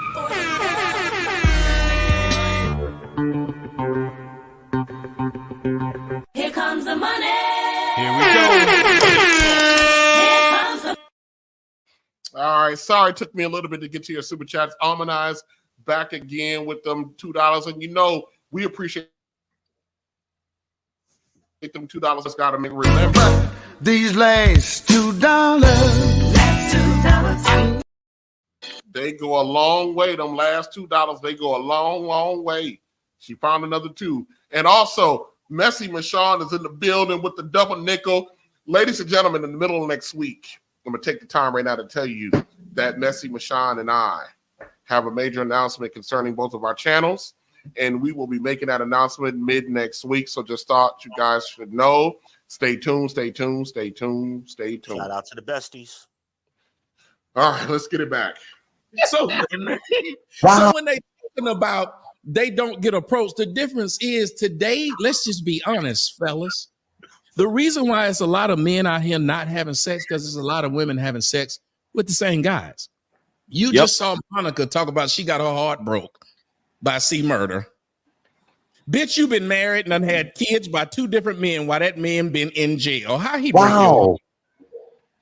What did he do to break your heart? He didn't call you during his visitation hours? What happened? How did he break your heart when you was as free as a bird? But we don't want to talk about the shit that black women say, just ridiculous shit. We have a hard time dating them because they make shit difficult. Black women like drama and trauma. That's why this chick would get online and share that she got broke up with by C Murder. Who shares that? Tommy, can I ask you? Oh, okay. Okay. We've listened to Tommy for about 3 minutes. Somebody, one of the fellas up here, one of the sisters, somebody in the chat, somebody, please explain to me where Tommy has addressed any woman on the panel. Please explain to me what overly disrespectful comment that he was making. Now, most of the guys understand while Tommy is rocking and rolling, we understand Tommy just talking shit. Am I wrong, BBN? Am I wrong, Kofa? Nope. Nah, it's deeper than that. People don't realize how smart Tommy Sotomayor is. He got a couple of psychology degrees. And he's actually triggering them on purpose. He's doing this on purpose. So he's out there. Now the guy out there is offended. It's how we banter. He's not bantering on ignorant shit that he don't know what he's talking about. He's bantering on shit that he know with an opinion, and he's adding humor to it. Most definitely. It's what guys do. We Most talk definitely. shit. He one of the best at it. Now, Tommy has not addressed one woman on the panel unless I'm missing something. Can somebody please tell me in the chat if I'm missing something? Did you guys hear Tommy address any woman or make a statement towards any woman specifically on the panel? Nope. Did Tommy go personal with any woman on the panel? Nope. Okay. The chat quiet, so I don't know. We'll see. Maybe they're thinking I'm full of shit too. Messi Michonne said because he said black women. So now that encompasses all of them because he threw a rock and apparently it hit the right dog, so to speak. Yep. Look at them faces. Look at them faces. That was that grimacing and stuff I was talking about earlier. Yep. Look at them faces. All right. So in the middle of his soliloquy, his rant, or whatever you want to call it, a woman decides to speak up. Just because this is my first time meeting you. How old are you, and have you been married before? I am 47 years old, and I've never been married. Okay. I'm assuming you're not in a relationship. Damn. Damn. Because she had a mic drop moment. That's why she laughed. Damn. That's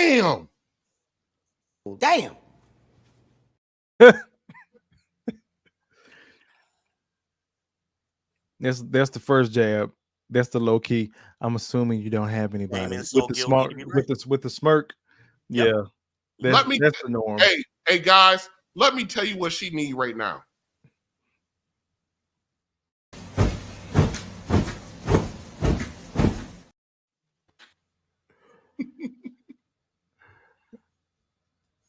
Damn. Let me pull up my boy John the Baptist. John the Baptist. What's going on with you, man? Hey, before you launch, real quick, bro. Hashtag trade Anthony Davis. Not after 41. Not after 41 and 20. And then tomorrow, when he gonna do 6-0-1. He gonna have 10 points in 40 minutes. No, they did their thing throughout this tournament. I got to give it to him. So what's up, John the Baptist? Weren't you on this panel, or were you? I was in the chat. You was in the chat with this? Yeah. Okay. So we watched Tommy Solomayor for almost 3 minutes get his shit off. He didn't address the women. He didn't say nothing overly vulgar, disrespectful, or attacking.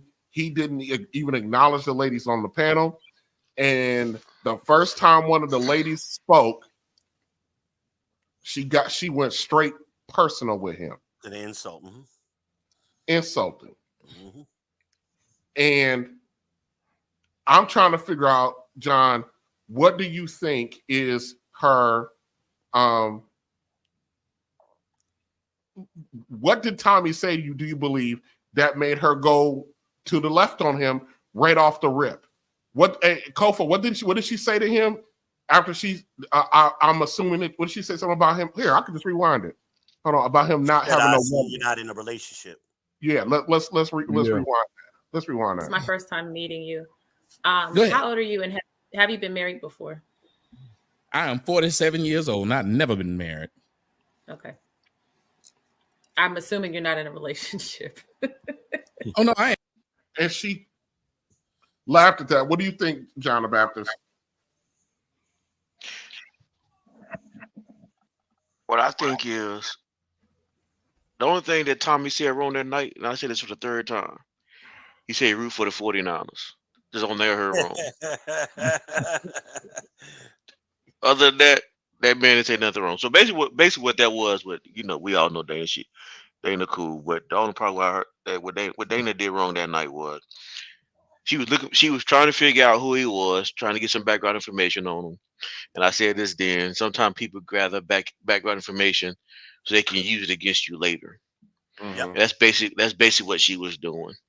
I don't mind people gathering background information on you just to figure out who you are. That's cool. Cause you try to know what kind of what value do you add to the conversation. Once you validate who you are, only use the information to further the conversation, not to make the conversation go backwards. And that's what that panel likes to do. They like to use the information. The ladies on that panel, they absolutely do. But yeah. It's not just this panel, it's a generational thing. That's why I said earlier, generations matter. Yeah. And that's a generational thing they do. And they don't have any respect for our generation or any other generation. Yeah. And what I'm going to do is Tommy's going to prove my point why I say not black, but why men and women cannot be friends. Let me let this rip a little bit. Here we go. Yeah. Okay. How long have you been in a There's relationship? a difference. Just like today, I was talking about Georgia and said Georgia should be in the How Final long have you Four. been in a relationship, Tommy? Hold on. I would say 3 years. Is she black? I've almost 4. Huh? Is she black? Yeah. Okay. Go ahead. Sorry. I was talking about the University of Georgia today, and I said Michigan ain't that damn good, and Florida State should have been in the playoffs. And somebody said, "You Georgia fans are just butthurt." And I stopped him. I said, "Sir, I went to Georgia Tech. I hate Georgia. The only difference is I call shit down the middle." So I love it when people, and y'all notice it's one thing that black women tend to do. No offense, ma'am. But you asked me about my life, and I didn't ask any of y'all about y'all's, and I don't give a shit. We're talking about something. If it makes sense, it makes sense. You asked me if the woman I'm with is black, because the saying I say can't be with a black woman. Well, yes, he can be. Matter of fact, a lot of times when you talk shit about roaches, you know how you know so much about roaches? Because you have them. You know why you talk a lot of shit about a lot of shit? Because you know what it's like. People who eat bologna know what the fuck it tastes like. So if you listen to them talk about it, well, it's because they've had it. So a lot of men who talk about black women in a bad way, a good way, or indifferent way, it would be some shit if I sit up here and talked about white women. Then you said, "Have you dated a white woman?" I said, "No." Well, how the fuck would I know so much about them? I would know a lot about black women because I fucked them, dated them, and fucked some of the damn Instacart drivers. I'd like some of them white Instacart drivers to drop their shit off and be impressed by the house, but they don't. But the black bitches, yeah, that's something. They're pretty quick on doing that shit. They don't look at it. Let me tell you something, ma'am. I've had more black women put their lips on my dick than they lips on my lip. And that's not a lot. black women suck they dick than Do you kiss have they. a question for us, sir, Mr. Solomayor? Do you have a question for us? Anyone on the panel? Excuse me, I'm sorry. Is there a question that you have for us? Do you have a question for any of the women on the panel? No, ma'am. You just want to come up here and just talk? I'm just asking. You just want to come here and just talk? Hold on, wait a minute. Hold on a second, ma'am. If I pulled out my dick and start pissing, would you ask me, am I pissing? Don't call it a comeback. I've been here for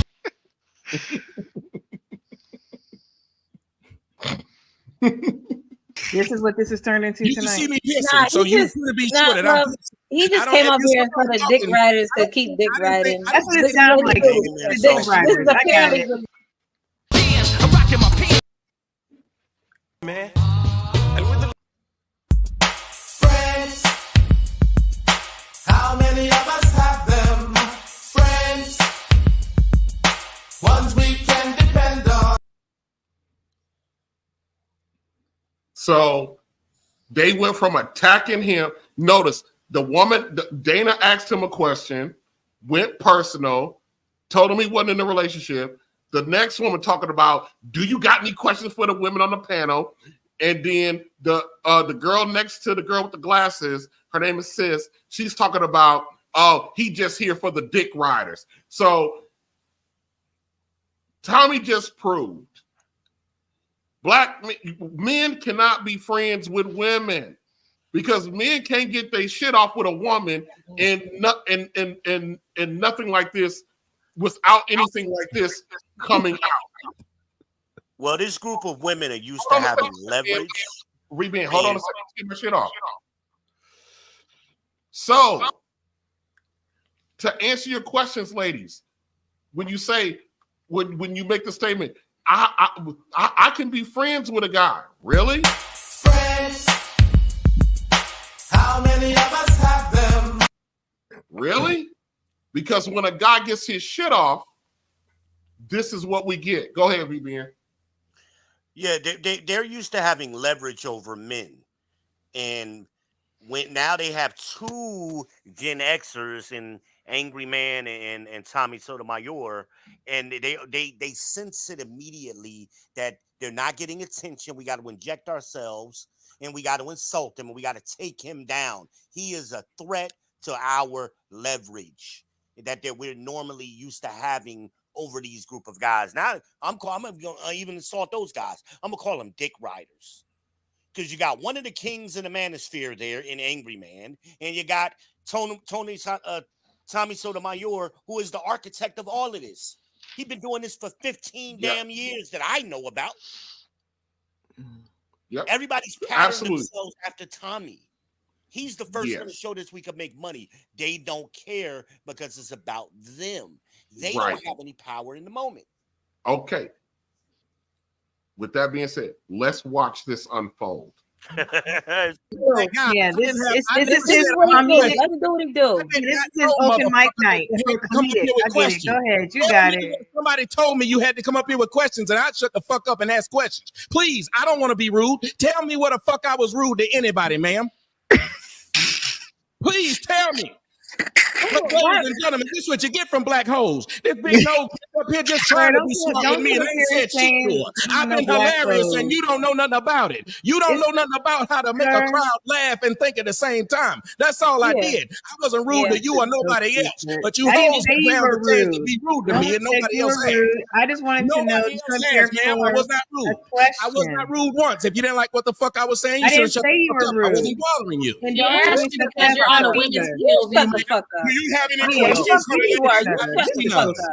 I don't see none. When I see some ladies, talking. All I hear, John, all I hear is I'm a black woman. That's all the fuck I hear, John. Tommy is. I'm kind of like new to YouTube, right? I only been on here for like maybe about a year and a half, maybe 2 years. So I'm only seen Tommy like a couple of times.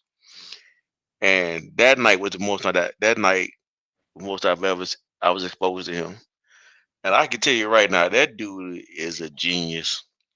Yes, sir. He can take. He actually taught a lesson while giving a comedic stand and made it funny and was educational at the same time. And Didn't he triggered disrespect him on purpose. and didn't disrespect anybody until he got disrespected. And then when he got disrespected, he still made it funny, putting them in line. It was just that was my first time ever seeing him like no Hey, like John, that. say that word one more time for me. With disrespect. Disrespect. My position is that the black woman's disrespect and rebellion against the leadership and the authority of the black man is a direct cause of the breakdown in our black family structure. I'm a black woman. Yeah, that dude was funny. But these chicks want us. They think that we can be friends. Friends, ones we can depend on. We can't depend on them to be friends because they go to the left. There's only about 2 or 3 minutes left to this clip. Let's let it rock. When I see some ladies, I'll ask. I ain't gotta shut the fuck up. Y'all need to lose some weight. Shut the fuck up because you sound ignorant as hell. Only one laughing is Angry Man. But Tommy, my question is, what we gonna get out of going that way with it though? I wasn't going that way. She came at me. The people were laughing. She asked you because you're on the women's POV, my nigga. Like what? Excuse me, ma'am. She can ask me a question. She asked me to ask her a question, my nigga. No, I didn't. I said you have woman.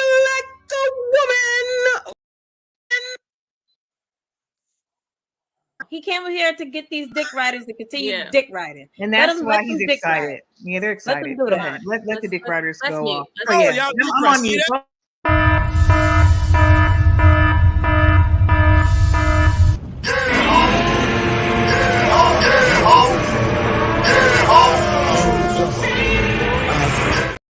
They can't respect themselves. Wasn't nobody rude to you? She asked if you wanted to engage the women because you're on the women's POV panel. No, she didn't say it like that, and you know it. Just like how you asked me about who I'm with. That's none of your business either. Okay, it's clear that you don't watch. It wasn't. That's Talkity talking. Okay, but I answered your question, didn't I? Very respectfully. So let's ask a premise. So we understand Tommy's premise. How do we improve it? Whose fault is it that men aren't approaching Tommy? Is it women or is it men? It's women. You look at it like this. If men say anything that they don't like black women, these motherfuckers become vultures. I'm a black woman. Someone's talking, you listen. You hear what the fuck they're thinking. You know who they are, and you don't have to even ask them a question. They'll let you know who they are, whether they're an asshole, a dick, broke, or whatever. You listen. But there's a reason why a lot of motherfuckers don't have shit, because they don't know how to listen. And if you watch a lot of black women, they're quick to talk, but not listen. I have a disease. I'm allergic to stupid shit. Listen. That woman said, are you just up here to talk? Well, that's what I was doing. You have any questions for us? I didn't ask. Everything she asked, she already had the answer. So she was just being sarcastic, just like the other one. Is she black? Why would it matter? I don't know what anybody up here is dating and who they're dating. To talk to people is to have a level of respect. And if you have somebody up here to say to these other people, because y'all didn't do anything wrong, I'm apparently the one who did something wrong. Why did y'all become dick riders? Because y'all didn't do what they wanted you to do. Let that sink in. No, it was just apparent. It was just apparent what's happening here. It was very clear, homeboy. That's very talking. Writing. That's how a female has were to talk. Listening. Your queens talk like Didn't this. you want us to listen? We were listening. We weren't dick riding. All that fake laughing was dick riding. Well, I wasn't dick riding. What if it was real laughing? The shit was funny. It was funny. I'm sorry. The shit was funny. What if it was real? Actually funny. All right, guys, you see the difference? Like Angry Man's assessment of it, that the shit was funny. Yeah. These women, Tommy said nothing directly to them. He was up there just getting his shit off, having fun, dropping jewels, trying to be funny, trying to provide. Now, those women, that's their goddamn platform. That's their platform, and they're trying to grow like all of us out here, and they have a profound lack of, what's the word I'm looking for? Understanding that even though Tommy Solomayor has gotten kicked off of YouTube, that this motherfucker represents over 1.5 million people that have interacted with him, and the fact that he has some kind of following that will cross-pollinate with their fucking channel. And so, an angry man who has 500,000. And so they're up there being assholes to this man that they don't know anything about, and they don't even have a mindset of the business to find out who he's about. Because I promise you, they knew he was coming on. Because the facilitator of the channel is all about business. Them women knew. They could have done their research. They don't have to do the research. And they don't have to. And they Actually, I think Angry Man brought him up. I think I don't know. What I don't know. Let me not say his name because I don't know if that's how exactly went down. It was actually, I think someone asked him for the link to send it to invite him to come over. So they did. Mike invited him. He thanked Trigger Mike for inviting him when he first came up.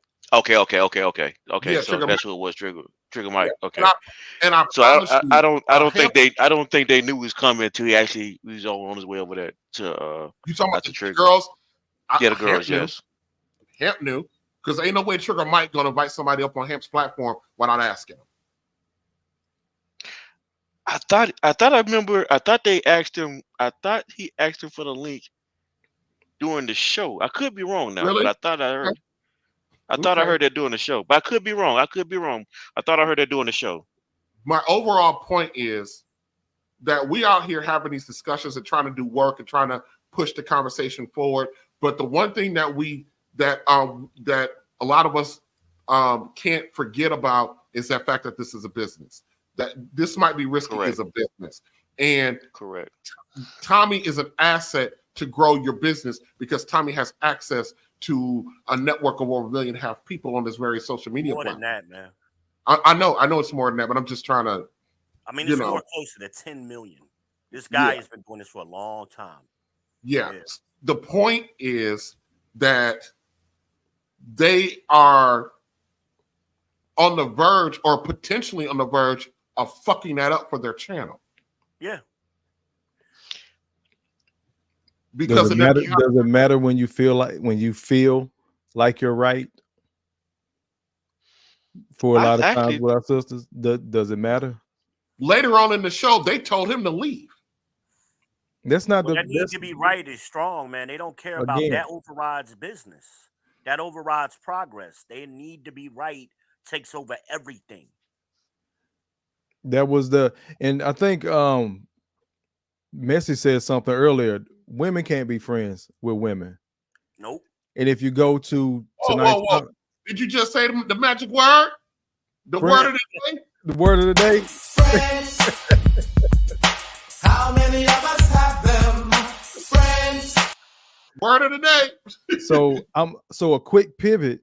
I don't know if you saw tonight's conversation, the Ace Metaphor. They brought Six the Goddess on there, and she was talking about women needing to black women needing to lose weight and stuff like that. She ended up leaving because her and the two other chicks on the panel were getting into it. Because they can't be what? Because they can't be friends. Ones we can depend on.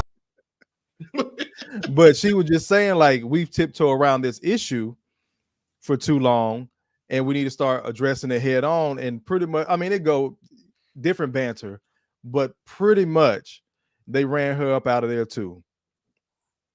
So again, this panel, just like you said, it proves your point.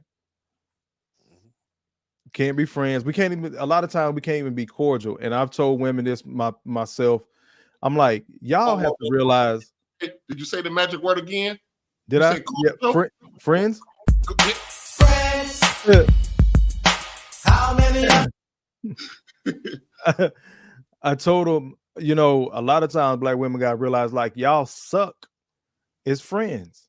Because I used to be that guy. We're like, oh, that's my friend. That was cool. When I got in a tight, let my car break down. Let you know what? Matter of fact, let's just keep it a buck. When they find a new dick to sit on, yeah, everything else goes out the window. Now, when I got a new pair of legs to push back, there's an issue because you my friend and I still need you. So I had to put it in that type of context for a lot of sisters over time because a lot of y'all suck as friends. I can't even come to you with this issue if I'm dating a chick and be like, hey, I said this, that, and the third. Like, tell me from a woman's perspective, I end up getting cussed out twice. So the chick I'm fucking with done cussed me out. My homegirl friend done cussed me out because she's triggered about some dude that she was messing with. So I never get any good information about, you know, how to deal with a woman in that, you know, at that time frame. So I cut a lot of that shit short over the last few years. So I'm in agreement with you, bro. And that's the perspective I'm coming from. The stuff like you said, we can talk about as men. We can't do that shit with women as our friends. Friends. Definitely doesn't work out like that. Ones we can depend on. There you go. And a lot of times we can't. Yeah. All right, let's wrap up this clip. You weren't even like. So that shit was funny. You know it was funny. One of the questions that was posed, I don't know if Angry Man answered it either. I don't know if anybody who came up new answered it. Was this: men are opting to masturbate as opposed to deal with women's bullshit. To sum it up, Chaotic Truth kind of presented that argument. So even successful men, regardless of insults, are saying, "Yo, I'm a jerk off and go to work," as opposed to get a potential headache from dealing with women out here. And the women were saying that is not realistic. Was the sentiment that was taken from that? Well, why would that not see that's another interesting double standard? Because if a woman decides to be celibate and just, you know, have a little party with her rose or whatever, right? That's not viewed as a knock to her. But if a guy decides, oh, well, I'm gonna be celibate, I ain't dealing with these chicks, I'm gonna just jack off, then all of a sudden he becomes a loser. He's right. And again, it's this idea of, even watch how they talk to men. Women will go at a man goes back at him. What will they say? He's sassy. So what the fuck is she if she went at a man? So it is strange that our women are combative when you even ask, well, what do men think? Tell them what you think. And how many times are you going to get argued at? That's why you rarely hear a man say what he really thinks, because he's just trying to smash it. You ladies, that's why we are not friends, because your guy can't tell you what he really thinks. Stop asking for men to be your friend. Friends. How many of us have them? Because when we tell you what we think and we give it to you the way we give it to you, you flip the fuck out. You are a headache. You are a whole headache. Bro, I've been cussed out so many times. Like I said, even asking my friends, just like they come to us, well, why do men blah, blah, blah, blah, blah? Well, I asked the question, why do women do this? She said this, what does she really mean? I've gotten cussed out more times by my friends than the actual women that I'm dealing with. And when I say friends, I'm talking about family members as well. Mm-hmm. Can I ask y'all gentlemen a question? Sure. Do y'all actually deal with female friends or women in your family that are not your if you're not married, if you are married, outside of your wife and outside of your daughters? I have. I'm a big proponent on that. Well, actually dealing with them, helping them, being there, all that type of stuff we're supposed to do as men, right? And I speak on my channel all the time when brothers are having these conversations in this red pill space. And I shouted out TJ the other day because he is one of the few, damn near, if not the only one, to just flat out say a lot of us as men gonna have to realize that our mamas was hoes. So when these brothers are in these red pill spaces and they're talking about it, I'm big on take your mom out the equation, take your girlfriend out the equation, take the romantic relationships off the table. Look at the women in your family. We see this shit across the board all the time. All of them. All the time we see it. Take your feelings out of it. Step away from the women you're dealing with. I even had to start putting it. I had to, again, I got a 19-year-old. I had to get in her ass not too long ago and tell her straight up, like, you old enough to hear this shit now. I don't want you to turn into the women that I'm dealing with or having to deal with, but you sound like these delusional ass bitches that your daddy didn't had to deal with. It's the reason why your ass ain't got no stepmama. And I done bent over backwards a lot of times for a lot of our sisters. So I'm coming from an experience where I was that guy. I was the friend. I was the friend zone guy. I was the cousin. I was the guy that they could always call on. But turning around and having that example of picking up the phone call don't get answered, text message don't get responded to till 3 days later. The same way brothers complain about in the red pill with the relationships, I started paying attention to that shit in my familial relationships. This is just how women move a lot of times. A lot of times, unfortunately, as men, we are utilities. We're not their fucking friend. And when she's done with that, with you being that hammer, she puts you back in the toolbox until the next time. Hey, Kofa, I got two sisters from my mother. And the only time them hoes call me or text me is when they want something or need something. And so about 5 years ago, I finally told my sisters with my mother, don't fucking call me no more. Fuck you calling me for? I'm going to tell you. Look. I'm going to tell you what I told them. Oh, shit. I'm going to tell them what I told you. The fuck you calling me for when you got a pussy to sell? Oh, damn. Get out your ass. In this manosphere space, we use this term modern women, and I've been fighting against that because women have been operating this way for thousands of years. So Robert Breford was an anthropologist who wrote a book 100 years ago, and he came up with Breford's laws. You can Google them, and he says any association that a woman participates in, she has to see a benefit for herself in it. Otherwise, she will not associate. So this is why, going to the RBN's point, we can't be friends with them because they can't be friends with us because they always got to get something out of it. Like Kofa said, when I needed them, friends. Ones we can. Hold on a second. Let me address Messy Michonne. Messy Michonne. She said, "Oh my," to my comments about the pussy. Michonne. They some hoes. They giving it away for free. So if you broke, go on the other side of town where it wasn't given away for free and top $40, $20. There's some dudes who'll take it. $40. Fuck you calling me for $450. $40. That's right. You already giving the shit away for free. Go on the other side of town where they fucking don't know you and try to sell some of that shit. You already you ain't got no more virtue. What the fuck virtue? Motherfucker, that virtue went out the door when you were 21 years old, when you had a fucking gangbang with 15 dope boys in the goddamn neighborhood. And yes, I'm talking about my hoe of a sister. Sorry. Okay, go ahead, BB. I'm sorry.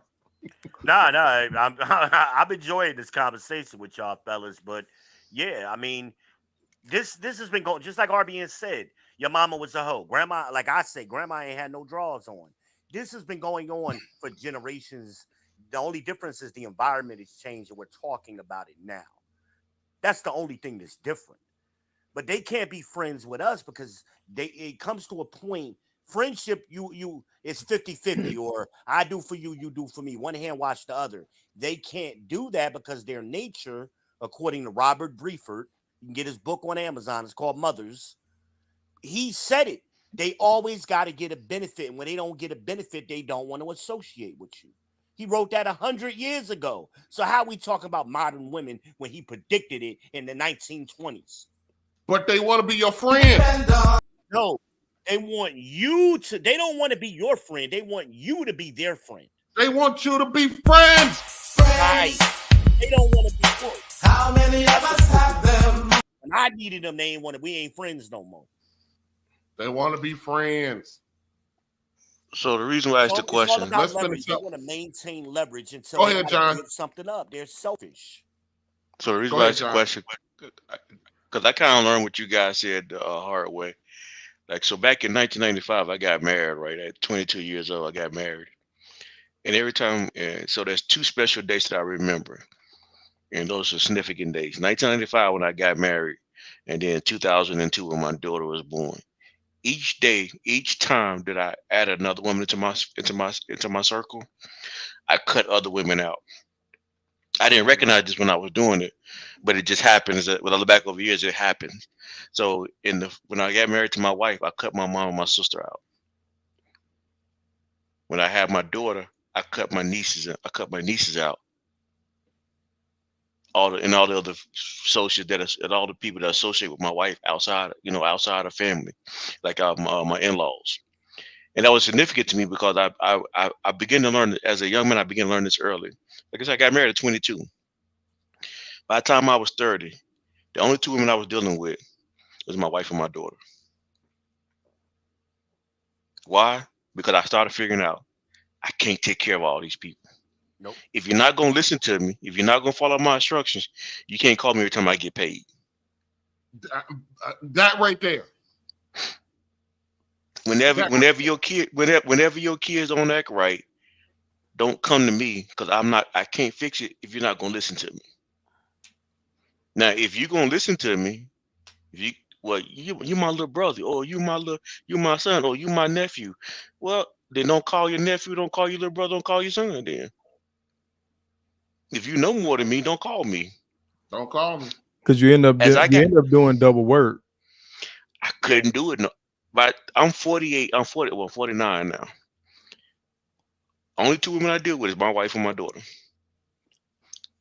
The only 2. If you outside those 2, all my nieces, they all grown. They don't come to my house. They don't call me because they don't listen to me.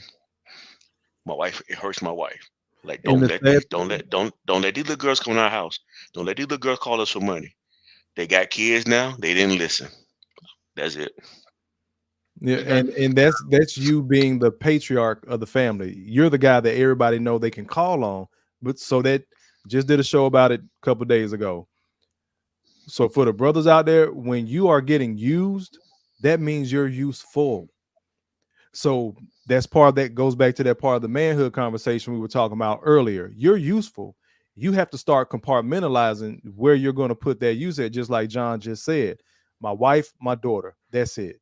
I was telling one of my homeboys the other day, not too long ago, I was like, bro, look, when it comes to these chicks, is what it is. Right now, the only women I'm focused on, just because my mama's getting older, I got a solid mama that wasn't hoe by the grace of God.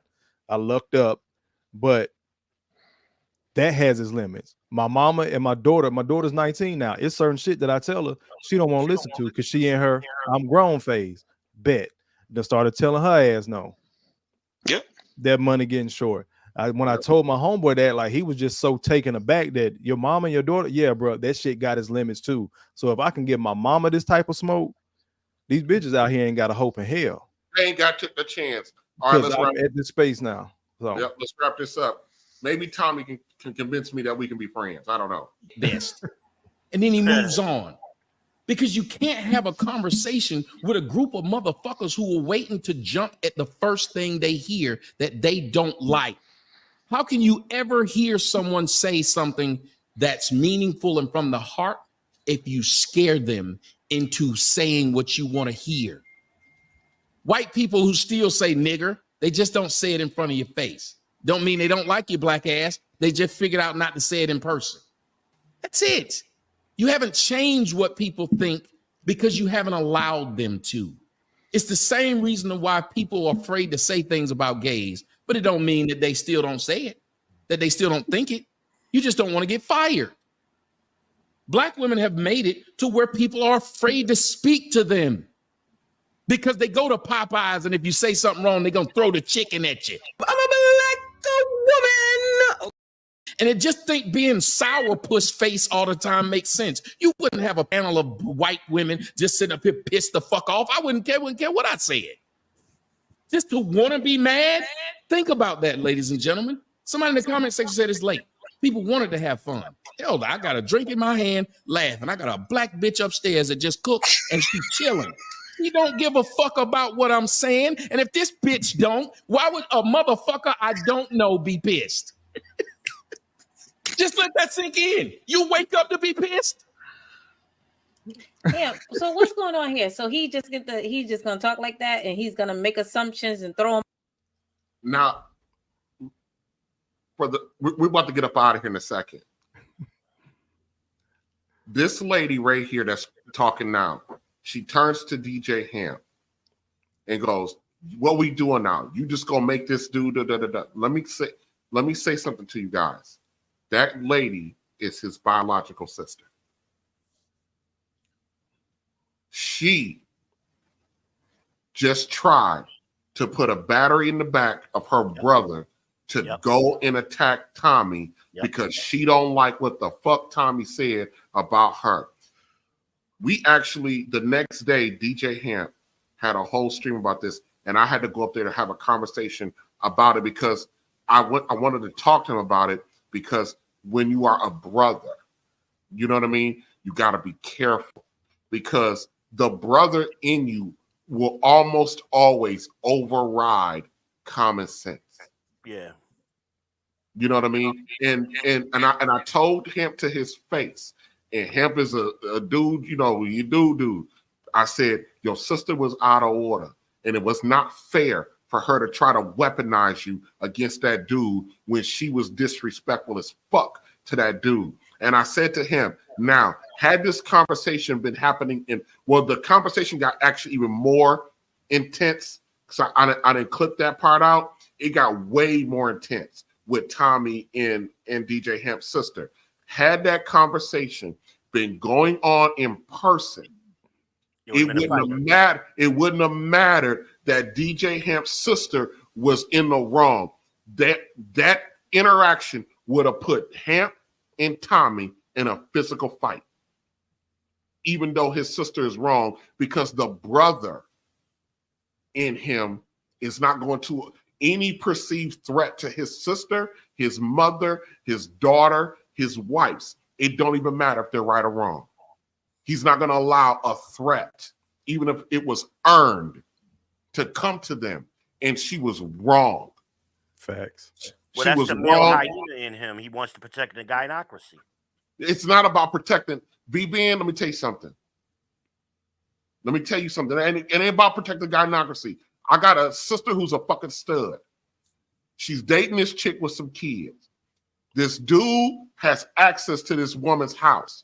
And this dude kept telling my sister, stop laying in the bed with my fucking children. He told her about 4 or 5 times.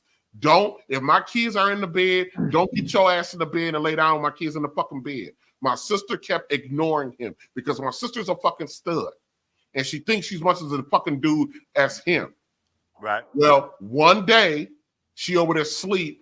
I think the kid may have crawled in the bed with her or whatever the case may be, but he fucking walks into the fucking house now. Why she going to sleep when there's a fucking nigga having access to the goddamn house is beyond me. But she's a woman thinking she's a dude. Dudes don't do that. First of all, the moment we realize that another man got access to your home, we're done. We're out. Right. You know what I mean? Yeah. But this dude came in, woke her up. My sister jumped up with that tough Tony shit, and he dog walked her. Had I been there, he would have had to dog walk me first. And it wouldn't have mattered how wrong my sister was. That's not me protecting the gynocracy. When you are a brother, when you are a son, you cannot, it doesn't matter if your mother or your sister is dead wrong. Something in you will not allow you to watch another motherfucker, even if it's earned, to put hands on your sister, your mother, or whatever. It ain't gonna happen.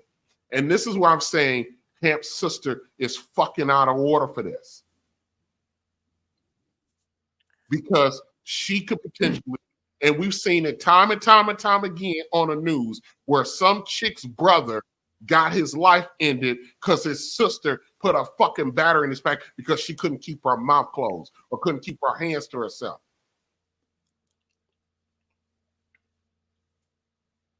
And in this clip right here, because she didn't like what Tommy was saying, and because she wanted Tommy gone, and because she wanted Tommy checked, she wanted Tommy bum rushed, she turned her attention to her brother. Most people watching this channel don't know that's her brother. Dr. Tiasan calls it bulldogging. Yeah, exactly. You sick the next man, whether it's your brother, the other guy you're sleeping with, the baby daddy, whatever the case may be.